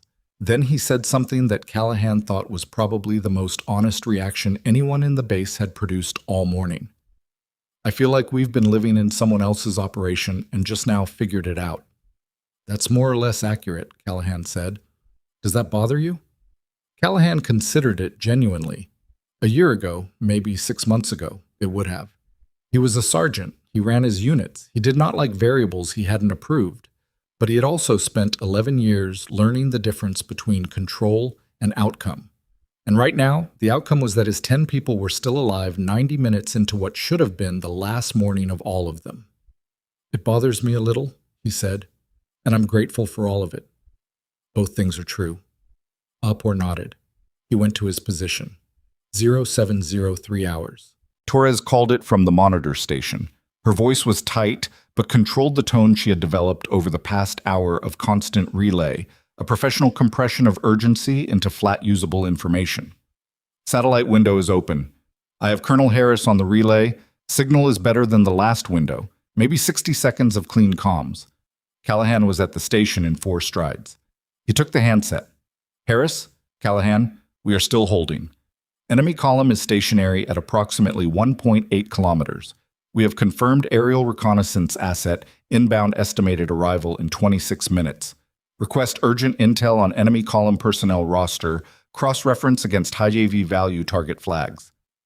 "We may have an opportunity." Harris's voice came back cleaner than before. "Callahan, what asset are you using for precision engagement? Your unit profile does not include. I cannot discuss the asset on this channel, sir. I need the personnel roster." A pause. "That's going to take time to pull and verify." "How much time?" 30 minutes minimum. "I need it in 20. Whatever you can pull." Another pause. Harris was a colonel who had been in this business long enough to know that when a staff sergeant at a forward base in a blizzard tells him he needs an HVT roster in 20 minutes with an urgency that bypasses every normal protocol, the correct response is not to ask for more information. "I'll do what I can," he said. "Keep this channel open. Copy." Callahan set the handset down and turned to Torres. "Keep the relay cycling the moment Harris has something I needed immediately. Copy that." He walked back to the northeast shed. Emily was in position. She was behind the cabinet at the gap in the insulation panel. Her rifle assembled and settled on a bipod that she had anchored to a floor-level bracket she had installed. Also on day 5, apparently using hardware from the base's maintenance supply cabinet, a 3-centimeter bracket that nobody had noticed because nobody checked the maintenance supply cabinet frequently enough to notice a handful of missing fasteners. Callahan crouched beside her without getting in her sight line. "Harris is pulling an HVT roster. 20 minutes. Good." She was looking through the scope. Her voice was the same as it always was, level, quiet, unhurried. "The drone is going to arrive at approximately the same time as the roster. Petrov will start his thermal assessment immediately on arrival. He'll need about 6 minutes to build a complete picture and transmit targeting data back to his artillery. 6 minutes from drone arrival is my window." "What happens after the window?" "After the window, his artillery has a fire solution, and he advances with the column under cover of indirect fire. That's the scenario I need to prevent." She paused. "The heat management plan should pull his fire solution toward the southern sector. If it works the way I've designed it, the first artillery rounds will hit approximately 120 meters south of the actual defensive positions. And if it doesn't work the way you've designed it," she was quiet for a moment, "then we deal with what's in front of us." Callahan nodded. He stayed crouched beside the cabinet. He didn't leave. After about 30 seconds, Emily said without looking away from the scope, "You don't have to stay." "I know," he said. "I'm staying anyway." Another silence. "Then why?" He thought about Reynolds on the eastern wall in Aquaphor at his position, and Dolan standing on a stress-fractured foot at the northern axis, and Torres running the satellite relay like a machine, and all the other exhausted, scared, committed people in this base who had been doing their jobs since before dawn. He thought about what it meant to be responsible for people, not just operationally responsible, but the other kind, the kind that doesn't end when the briefing does. "Same reason you climbed that ladder at 0400 without telling anyone," he said. "Because these people are worth it." Emily was quiet for a longer time after that, long enough that Callahan thought she wasn't going to respond. Then she said very quietly, so quietly, the storm almost took it. "Yes, they are." "Oh, 7:18 hours Torres. Sergeant Thermal shows column activity. Vehicles repositioning their spreading lateral off the road. Petrov is dispersing his formation." Callahan keyed his earpiece from the shed. "How far lateral?" 40 to 60 meters on each flank. They're reducing their road profile. This is a pre-assault organization. Copy. Reynolds status on eastern wall. Reynolds, no movement on the eastern approach. But Sergeant, I can hear the vehicles moving from here through the wall. That's the dispersion. Hold your position. He looked at Emily. She had heard all of it through his earpiece. Her position hadn't shifted a millimeter. He's getting ready, Callahan said. I know. 12 minutes to drone arrival. 07-224 hours. Torres again, her voice slightly different now. Not tighter, but higher in register. The involuntary pitch shift of someone reporting something they didn't expect. Sergeant, I have the satellite window again. Harris is back. He's transmitting. Callahan moved fast back to the operations room and took the handset. Torres had already opened the data relay. A partial text transmission fragmented by the storm. Storm interference but readable in pieces. He read it fast. Rank designations, vehicle assignments, a list of names with flag codes attached. He stopped on one. He read it twice. He read it a third time because the first two times felt like something his mind had constructed rather than something the page actually said. He keyed his earpiece. Carter, go. Harris just sent a partial HVT roster for the column. Third vehicle from the front. I'm looking at a flag code here I've never seen before. Harris has annotated it. He says, the individual in Vehicle 3 is a Tier 1 intelligence asset, not a field commander, an analyst, someone who has been running collection operations against American forward positions in this region for the past 14 months. A pause on Emily's end. Name. He looked at the transmission. The name was partially degraded by the relay interference. 3 letters clear, the rest dropped out. But the flag code was complete. And the flag code, according to Harris's annotation, corresponded to a target designation that had been on a priority acquisition list at the highest classification level for over a year. The name is degraded, Callahan said, but the flag code is Lima 7 Alpha. The silence from the shed lasted 4 seconds. That was the longest silence Emily Carter had produced in any exchange Callahan had witnessed since her arrival. Lima 7 Alpha, she said. You know that designation? It was not a question because the 4-second silence had already answered it. She knew exactly what Lima 7 Alpha meant. Callahan could hear it in the texture of the silence. The specific weight of recognition landing on a person who has been carrying a piece of information for a long time and has just had it confirmed from an external source. Yes, she said. I know it. How? Another pause shorter this time. Because finding Lima 7 Alpha is part of why I'm here. The operations room went very still. Torres had heard it through the relay. Reynolds had heard it through the open channel. Okafor at his position in the corridor with his earpiece in had heard it. Callahan stood at Torres' station and felt the picture that had been assembling itself since the moment he first looked at Emily Carter's empty bunk complete itself in his mind with a clarity that was almost physical. The incomplete personnel file, the classified record, the locket case brought on the last helicopter before the storm, the 8 days of quiet preparation, the non-standard radio frequency, the secondary cache in the equipment shed, the shooting positions built in the first 4 days of her assignment to a base that intelligence had flagged as a probable contact point. She had not been assigned to this base because of the column. She had been assigned to this base because of one specific person inside the column. The column was the delivery mechanism. Lima 7 Alpha was the mission. The column was always coming to this base, he said slowly. You knew that before you arrived. The intelligence assessment indicated high probability. She said the column was the reason this base was selected as a collection point, and Lima 7 Alpha was traveling with the column. So the whole operation, everything you've done this morning was keeping this base intact long enough for Lima 7 Alpha to be in range. She paused, and now he is 0731 hours, 9 minutes to drone arrival. Callahan walked back to the shed. He crouched beside the cabinet again. He looked at the gap in the insulation panel at the narrow rectangle of frozen gray light. It admitted, and he thought about what it meant to be the base that someone had chosen at the highest classification levels of a military organization as the anchor point for an operation this precise and this patient. If you take the shot on Lima 7 Alpha, he said, what happens to the column?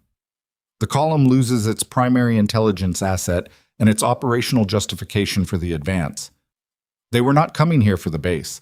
The base was a strategic blind, a reason to put Lima 7 Alpha in transit through this corridor.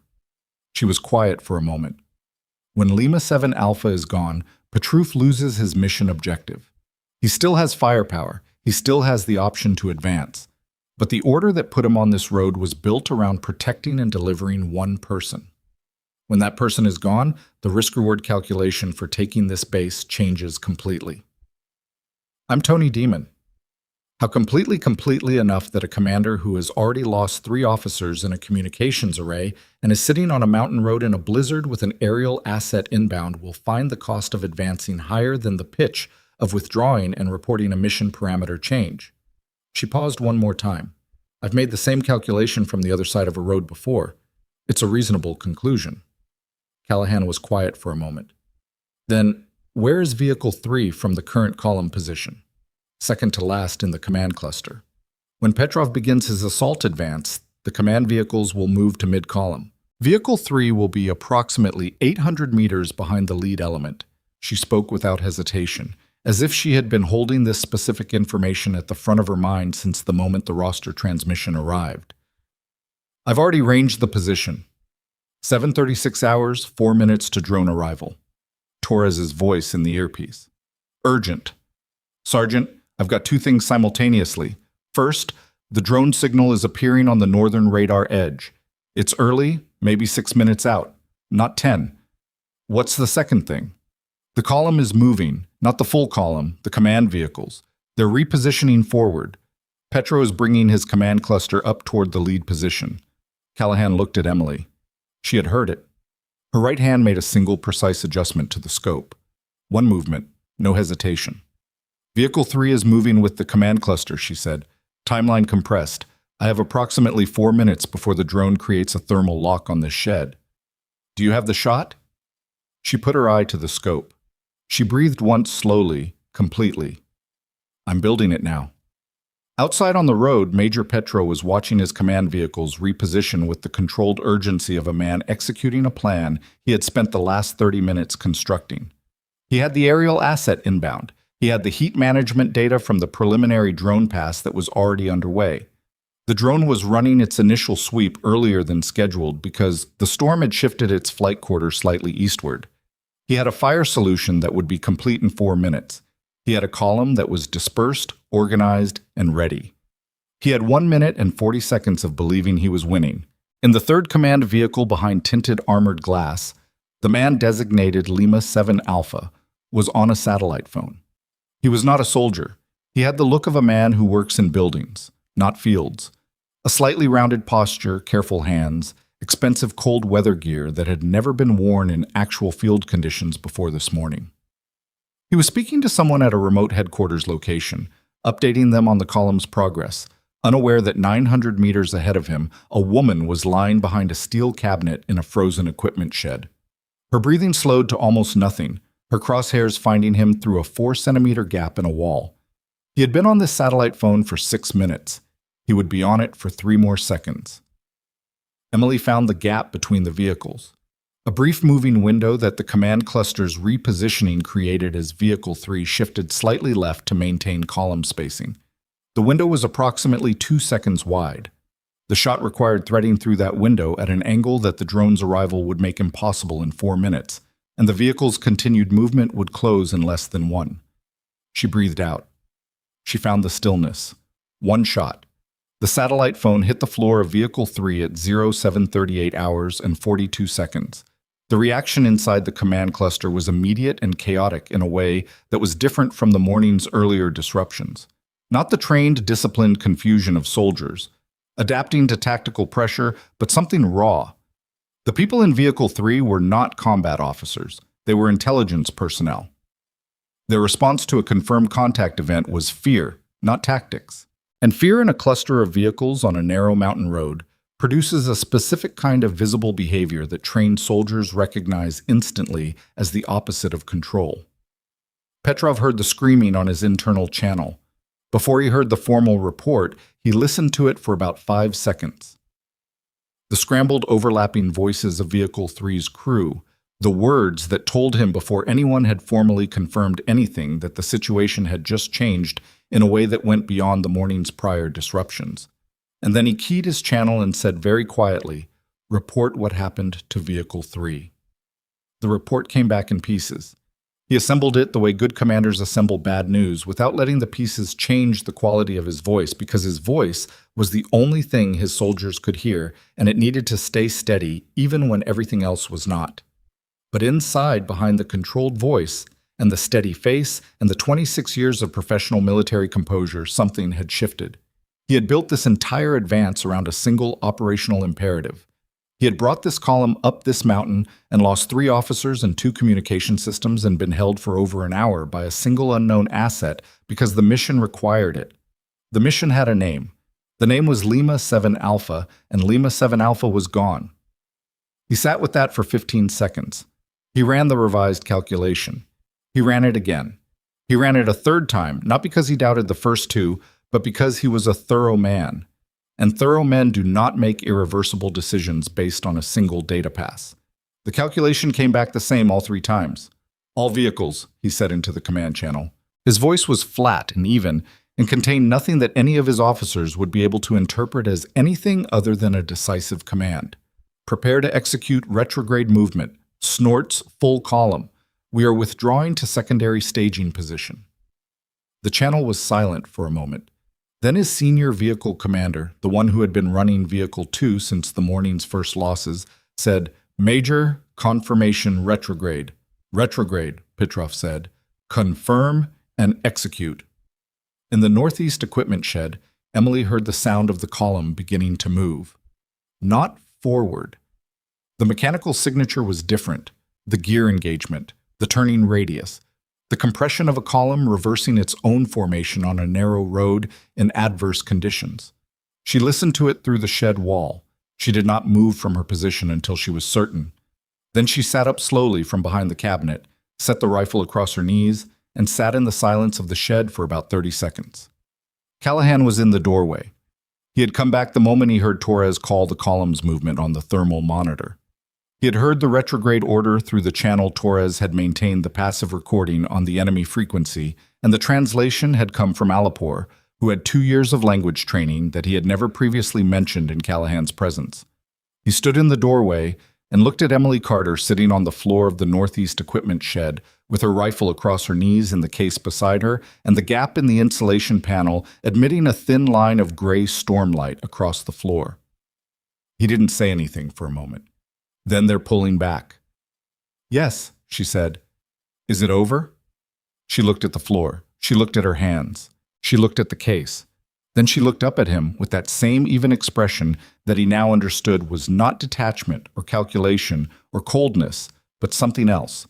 Something that looked, when you finally saw it clearly, like the face of a person who carries a very heavy thing very far and has learned to carry it without letting it become the only thing they are for today. She said yes. Reynolds' voice came through the earpiece and even through the radio compression. Callahan could hear what was in it. Something released something that had been held under enormous pressure for hours and was now cautiously beginning to find its way out. "Sergeant, the column is retreating. All vehicles moving away from the base. The road is Sergeant. The road is clearing." Callahan closed his eyes for 1 second. 1 second of something that wasn't a soldier's response to a tactical development, but simply a human being processing the gap between what he had expected this morning to be and what it had turned out to be. Then he opened them. "Copy that, Reynolds," he said. "All positions maintain until the column is fully out of thermal range. Nobody stands down until I call it." He looked at Emily.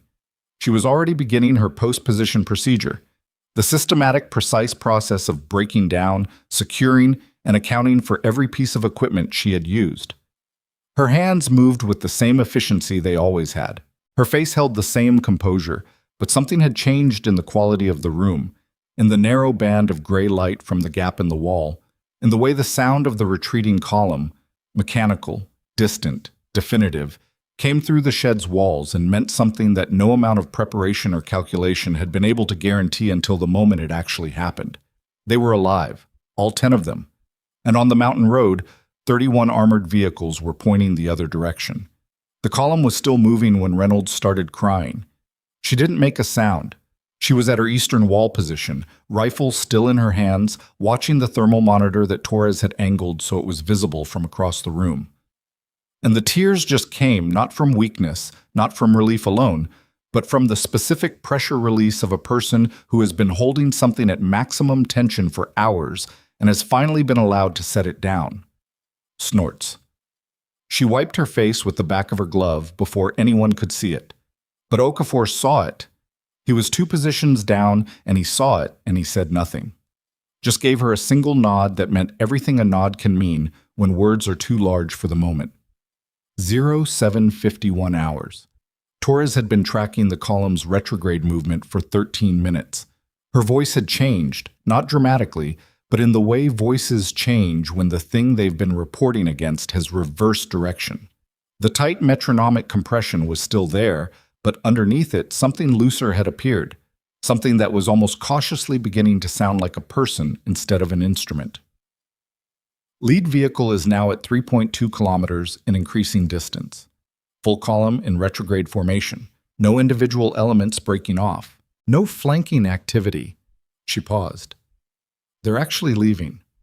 Callahan was standing in the center of the operations room.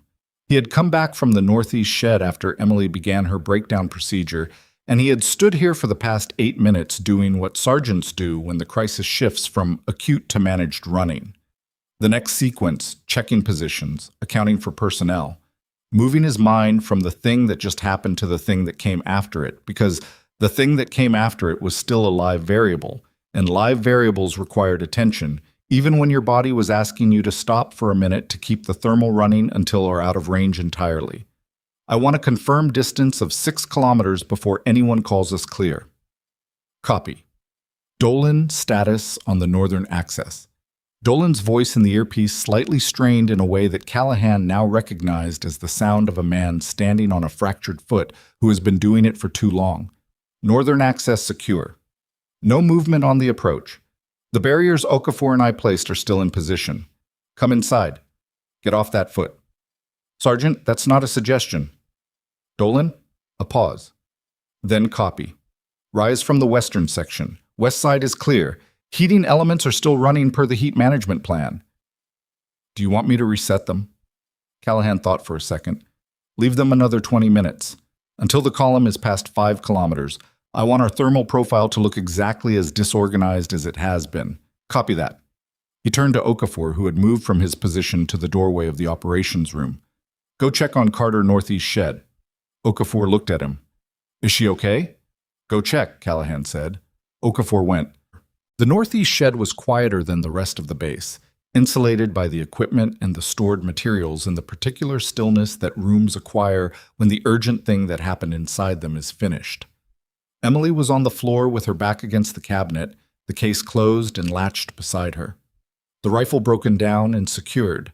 She had her knees up and her arms resting on them and Clear's throat. She was looking at the gap in the insulation panel where the thin gray stormlight came through. She was not doing anything. For the first time in 8 days, she was simply sitting. Okafor stood in the doorway for a moment, uncertain in the way that people are uncertain when they approach someone who has been operating at a level they don't fully understand and who has now gone very still. Then he came in and sat down on the floor across from her, not close enough to crowd her, not far enough to be absent. Hey, he said. Hey, she said. He looked at the case, he looked at the gap in the wall. He looked at her face, which was the same, even composed face it had always been. But something in the area around her eyes had changed.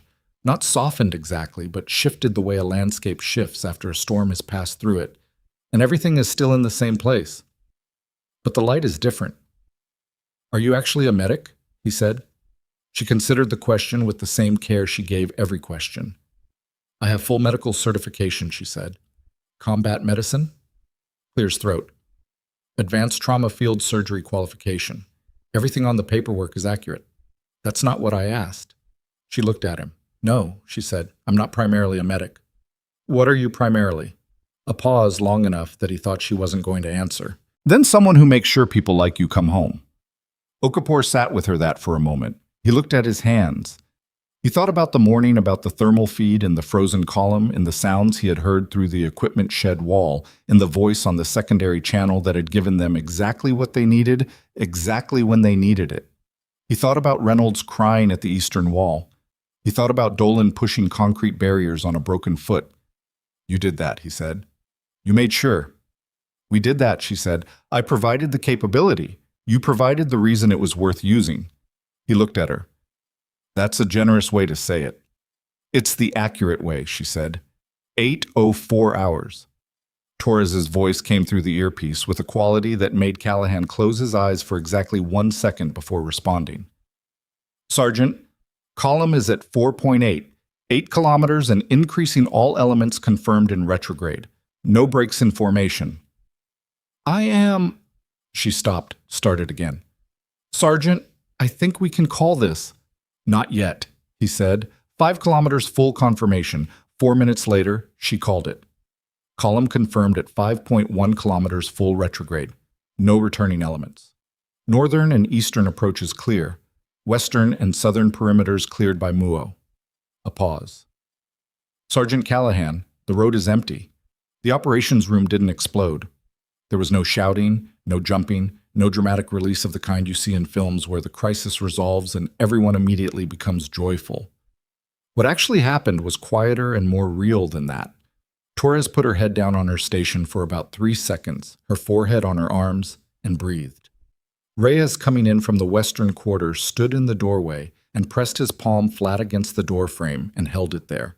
Reynolds was already inside, and when Torres raised her head, the two of them looked at each other across the room, and Reynolds made a sound that was somewhere between a laugh and Torres, clears throat, said, "Yeah," very softly, which covered everything. Callahan went to find Dolan. Dolan was sitting on a supply crate in the northern quarter, his boot off his foot wrapped in the field bandaging. He had applied himself sometime in the last hour without telling anyone. He looked up when Callahan came in. His face was the face of a man who has been quietly enduring something painful for longer than was wise, and knows it, and has no particular regret about it. "Column's gone," Callahan said. Dolan exhaled long, slow, the exhale of a man who had been holding something in his chest since before dawn. "Good," he said. "You need Carter to look at that foot." "I know, she's in the northeast shed." "I know." He paused. "Sergeant, is she going to tell us who she really is?" Callahan considered it. "No," he said, "I don't think she is." Dolan nodded slowly. "That okay with you?" Callahan thought about it, really thought about it the way the question deserved, about what it meant that a person could walk into your unit with a false designation and a locket case and spend 8 days building an operation inside your base without your knowledge, and then execute it with a precision that saved every single life you were responsible for. About whether the deception mattered more than the outcome. About whether, when the outcome was 10 people alive on a mountain that should have been a catastrophe, the question of what the person who made it possible was actually called was the most important question in the room. "It's okay with me," he said. At 0820 hours, Callahan gathered everyone in the operations room. All 10 of them, Dolan limping in and last, Carter standing slightly apart from the group near the eastern wall, which was where she had stood during every previous group assembly, as if she had already decided that adjacent was the right distance. Callahan stood at the center and looked at each of them and did not make a speech because he was not a speech-making sergeant. And this was not a speech-making moment. "Satellite window is opening in approximately 8 minutes. He said, "I'm going to report to Harris that the base is secure and the enemy column has withdrawn. I'm going to request that the extraction window be moved up as much as the storm will allow." He paused. "Until extraction, we maintain full defensive posture. The column withdrew, but it has not been neutralized. It may regroup. It may receive new orders. We treat this base as an active forward position until we are off this mountain." Nods around the room. The faces of soldiers who had spent the morning at the edge of something terrible and were now standing on the other side of it, still processing the distance they had covered. Then Reynolds said from the back of the group, "Sergeant, can I say something?" "Go ahead." She looked at Emily. Her expression was direct in a way that Reynolds' expressions always were. She was a young woman who had not yet learned the adult habit of softening what she meant. And in this context, that was not a flaw. "I don't know who you are," she said. "I don't know what your real name is or where you came from or what's in that case or what your actual designation is. And I've decided I don't need to know any of that." She paused. "I just need you to know that I'm alive right now because of you, and I'm not going to forget that." The room was quiet. Emily looked at Reynolds for a long moment.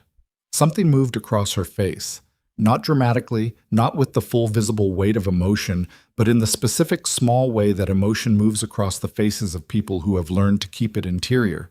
A shift at the corners of the eyes, a barely perceptible softening of the jaw. "Thank you," she said. It was simple. It was complete. Affer said, "Same." One word, every meaning in it. Dolan said from his crate, "Same. Reyes, Torres," each of them in turn with their own version of the same word or a nod that carried it. 8 people confirming the same thing in the only language that worked in a room like this. After a morning like this, Callahan let it stand for a moment. Then positions 8 minutes to the satellite window. They moved. 0841 hours. Harris came through the relay with the clearest signal they had gotten all day. The storm was beginning its first cyclical break.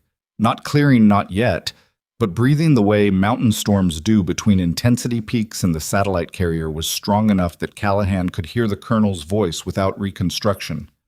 "Callahan, full status report. Base is secure, sir. Enemy column has withdrawn to approximately 6 kilometers and is in full retrograde. We sustained 0 casualties. All personnel present and operational. The base is intact." A pause on Harris's end long enough that Callahan wondered if the signal had dropped. "Then say again, Callahan, 0 casualties, 10 personnel, column of 31 vehicles withdrew." "That is confirmed, sir." Another pause. "What was the asset?" Callahan looked across the operations room to where Emily was standing at the eastern wall, her back partially turned, watching the road through the frost-covered observation glass. He thought about how to answer the question. He thought about classified records and incomplete files in a code name that had appeared in a partial transmission in the locked case in the 4-centimeter gap in the insulation panel of the northeast equipment shed. "The asset performed as required, sir," he said. "I'd recommend the debrief cover the details."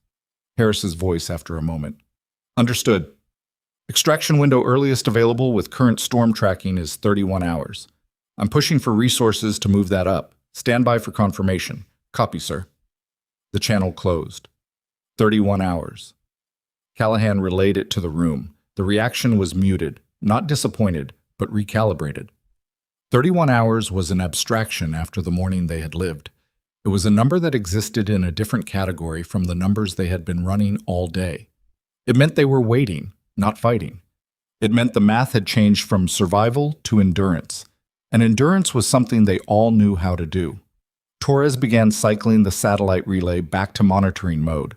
Reyes went to check the heating elements. Dolan went to find Carter about his foot moving with the careful rolling gait of a man who has accepted that the injury he has been ignoring all morning now requires attention. Reynolds stayed at her position. She was looking at the road through the observation glass, the same road that had held 31 armored vehicles 2 hours ago and now held nothing but snow and wind and the fading mechanical tracks of a retreat. She had her rifle down resting against the sandbag stack, and she was just looking. Ahor came to stand beside her. "What are you thinking about?" he said. "I'm thinking about how nobody noticed her," Reynolds said. 8 days. She was right here with us for 8 days, and we put her in the corner and figured she was quiet, and moved on. She shook her head. "We never even asked." "She didn't want us to ask," Okafor said. "That's not the point." Reynolds turned to look at him. "The point is, she was carrying all of that, the whole plan, everything she'd built, everything she knew was coming, and she just kept treating our wounds and eating alone and watching the roads. And none of us ever thought to sit down next to her and say, 'Hey, who are you? What do you need?'" She paused. "That bothers me." Okafor thought about it, about the top bunk, about the long case under it that nobody had seriously questioned, about the quiet corner of the table and the meals eaten alone, and the way Emily Carter had moved through 8 days of this base, like someone who had already made peace with being invisible, because invisibility was the tool, and the tool was the mission, and the mission was the people who never thought to ask. I think he said slowly that she's used to it. That's worse. Reynolds said, "Yeah," he said, "it is." In the medical bay, Dolan sat on the examination table while Emily assessed his foot with the same precise, unhurried attention she brought to everything. Her hands were warm. He noticed that the warmth of her hands in a base where everything was cold, and her technique was efficient without being impersonal. She had been a medic long enough that the care was built into the mechanics of it, not separate from them. "How long have you been walking on this?"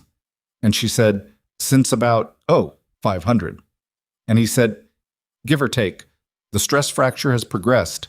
You've added micro-trauma to the primary site." She did not say this with judgment. She said it the way you say a fact that exists independent of the choices that created it. You'll need imaging when you're extracted. Conservative management until then. Weight reduction support wrap. No running, he repeated. "I can manage that."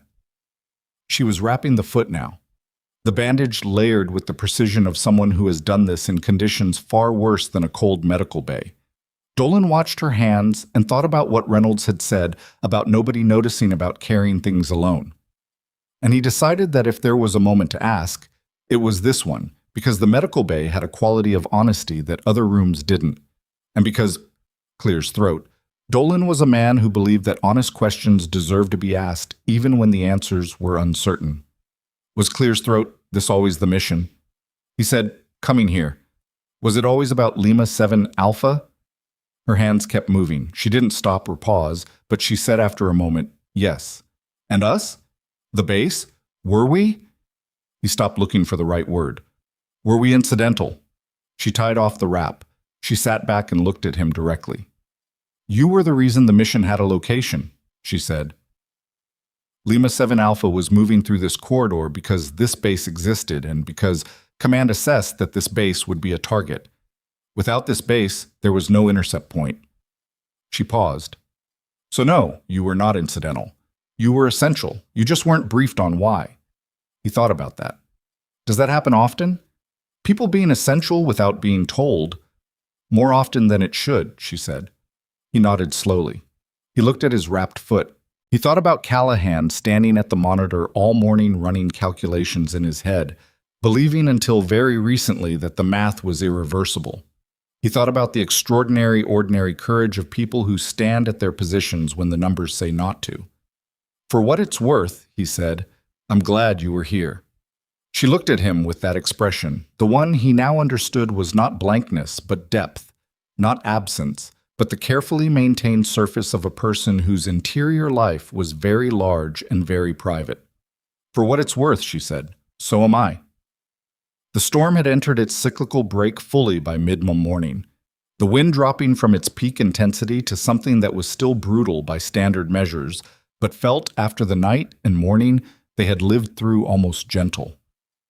Callahan stood at the eastern observation window and looked at the road. There was nothing on it. The vehicle tracks from the column's advance and retreat were already filling with fresh snow. The mountains slowly and patiently erasing the evidence of what had happened here. The way mountains erase everything, not with malice, just with time and weather and the simple indifference of very large things. He was still standing there when Emily came to stand beside him. She didn't say anything at first. She stood and looked at the road too, and they were both quiet in the way that people are quiet after something enormous has passed through their shared experience and left them standing on the same side of it. Harris confirmed the extraction window. Callahan said 28 hours. Storm break is creating an earlier option. "Good," she said. "You'll be on the helicopter." She was quiet for a moment. "That depends on the debrief timeline." He turned to look at her. "Will you be on the helicopter, Carter?" She met his eyes, and for the first time since she had arrived at this base, the composure shifted. Not broke, not cracked, but opened slightly. The way a door opens when someone on the other side decides it's safe to turn the handle. Something genuine and unguarded moved through her expression. Not a smile exactly, something more serious than a smile and more human than anything he had seen on her face before. "I'll be on the helicopter," she said. He nodded. He turned back to the road. "What happens after?" he said. "After the debrief. After this." She was quiet for several seconds. The wind pressed against the observation glass. Outside, the mountain was doing what mountains do, existing enormous, impatient, and completely indifferent to the small and desperate human events that occurred on its surface. "Another base?" she said. "Another assignment?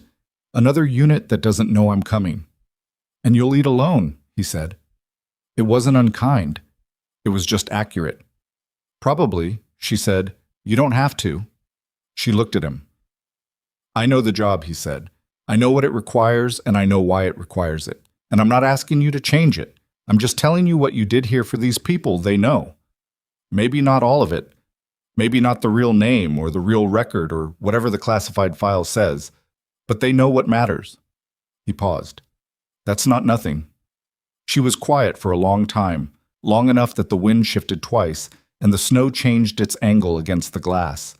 Then she said very quietly, "No, it's not nothing." 1347 hours. The moment that would stay with Callahan longest was not the shot. It was not the retreating column, or the cleared road, or the satellite confirmation, or the moment Torres put her head down on her station and breathed. It was this at some point in the early afternoon while the base ran its standard maintenance rotations, and everyone moved through the slow, necessary rhythms of a unit that has survived something and is now simply existing through the hours until extraction. He walked past the common area and saw Emily Carter sitting at the table, not at the far end, not in the corner facing the wall, in the middle with Reynolds on one side and Ahpoor on the other, and Dolan across from her with his foot elevated on a second chair and Torres at the end. And all of them talking, not about Clear's throat, the morning, not about the column or the shots or the mission, just talking the way people talk when they have been through something together. And the through has become the present tense. And the present tense is warm enough to sit in. He stopped in the doorway. Nobody noticed him for a moment. He watched Emily Carter laugh at something Reynolds said. A real laugh, brief and unguarded. The laugh of a person who has, for at least this hour, set down the weight of everything she carries, and is just present in a room with people she has quietly over 8 days and one terrible morning come to care about. He turned and walked back to the operations room without interrupting it. Some things didn't need a sergeant's acknowledgement to be real. 164 hours. The satellite window brought one more transmission from Harris before the evening storm cycle closed the relay again. Clear's throat. Callahan took it at the station, and when it was done, he sat for a moment with the handset in his hand and then set it down carefully and sat very still. The transmission had contained two things. The first was an updated extraction confirmation, 22 hours. Now, the storm break running longer than forecast. The second was a personnel query response to the HVT roster cross-reference he had requested that morning. The response confirmed Lima 7 Alpha's designation. It confirmed the target status as of 0738 hours, and it included, appended by Harris himself, with a single line of annotation that used no names and violated no classification protocols, but was as clear as anything Callahan had ever read, a notation that described the asset responsible for the morning's engagement outcome as consistent with an operator profile that had been inactive officially in every record that existed for 3 years. The notation said the operator's last confirmed activity had been a 2-person extraction operation in a location Callahan was not cleared to know. It said the operation had been listed as failed. It said both operators had been declared missing, presumed dead. It said the operator's code name was Stillwater. Callahan sat with that for a long time. He thought about incomplete personnel files and classified records, and a name that showed up redacted in every search a sufficiently curious person might run. He thought about a woman who had arrived on the last helicopter before the storm and had spent 8 days being invisible in a base full of people who looked right at her and saw only what they expected to see. He thought about the long case in the locked cabinet and the 4-centimeter gap and the 11 brass casings he had not yet climbed to the roof to confirm, but knew with absolute certainty were waiting for him in the snow. He thought about the laugh he had heard in the common area 2 hours ago. He stood up. He went to the common area. Emily was there still, though Reynolds and Okafor had rotated back to their positions, and it was just her and Dolan. Now Dolan half asleep on his elevated foot with a field blanket across his lap. Emily was reading something from a small notebook. Her own notebook, not a military-issue one, the kind of person carries for private reasons. Callahan sat down across from her. She looked up. He looked at her for a long moment. He thought about everything he knew and everything he didn't and everything he had just read and everything that would never be in any file that anyone would ever be able to access. He thought about what to say. He ran through several options and discarded all of them because none of them were accurate enough for this moment in this woman. He said, "Still water." She closed the notebook. She held his eyes. She did not confirm it, and she did not deny it, and she did not look away. That was confirmation enough. He nodded once. She nodded once. The understanding passed between them the way the most important understandings pass. Not through words, not through documentation, but through the direct and unambiguous recognition of two people who have now seen each other clearly and have decided that what they see is worth the weight of knowing. 22 hours, he said. 22 hours, she said. He got up and went back to work. 22 hours later, the helicopter came in through the first clean break in the storm, its rotors cutting the cold mountain air with a specific, unambiguous sound of rescue arriving on schedule. The 10 soldiers of the Ford base loaded in sequence equipment. First personnel after Dolan, assisted by Opour Reynolds, last to leave her position as she always was. Callahan counted heads at the door, the way sergeants count heads by name, by face, by the specific human presence of each person he was responsible for. 9:10, Emily Carter stepped onto the helicopter with her case in her left hand and took the seat against the rear bulkhead, the one with the clearest sight line to both exits. Old habit. She set the case between her feet and looked straight ahead. The helicopter lifted below them. The base shrank and the mountain expanded, and the road that had held 31 armored vehicles that morning became a thin gray line between white expanses already half erased by fresh snow, already being returned to the mountain. The tracks were almost gone. In another hour, they would be invisible. In another day, there would be no evidence on that road that anything had happened there at all, except for the specific knowledge held by 10 people rising above the storm in a rescue helicopter, and one person among them who carried it more completely than the others, and who would carry it in silence to the next base, the next assignment, the next unit that didn't know she was coming. Reynolds looked across the helicopter at Emily. Emily was looking out the window at the mountain. Reynolds, Clear's throat, watched her for a moment, thinking about what Opour had said, that she was used to it, to being invisible, to carrying the weight alone, and thinking about how that was worse, not better, and thinking that some things were true even when you couldn't change them. Then Emily turned from the window and caught Reynolds looking, and Reynolds didn't look away. Emily held her gaze, and something passed between them. Not words, not the kind of understanding that Callahan and Emily had shared in the common area, but something younger and more direct. The look of a young woman telling an older soldier, "I see you, not the mission, you." Emily held it for 3 seconds. Then she turned back to the window, but the corner of her mouth had moved. Just barely, just enough. The helicopter flew on through the breaking storm, carrying 10 soldiers away from the mountain, away from the road, away from the empty space where an army had stopped and turned around. Because one silent woman on a roof had decided that the people everyone else had given up on were worth every calculation, every cold hour, every shot fired into the gray mountain air. She had not done it for recognition. She had not done it for the record. Her record, the one that said she was dead, would say nothing about this morning. She had not done it for the mission designation, or the classified outcome report, or the Lima 7 Alpha confirmation that would move up the chain and be filed in, actioned, and never attributed to a name anyone could speak out loud.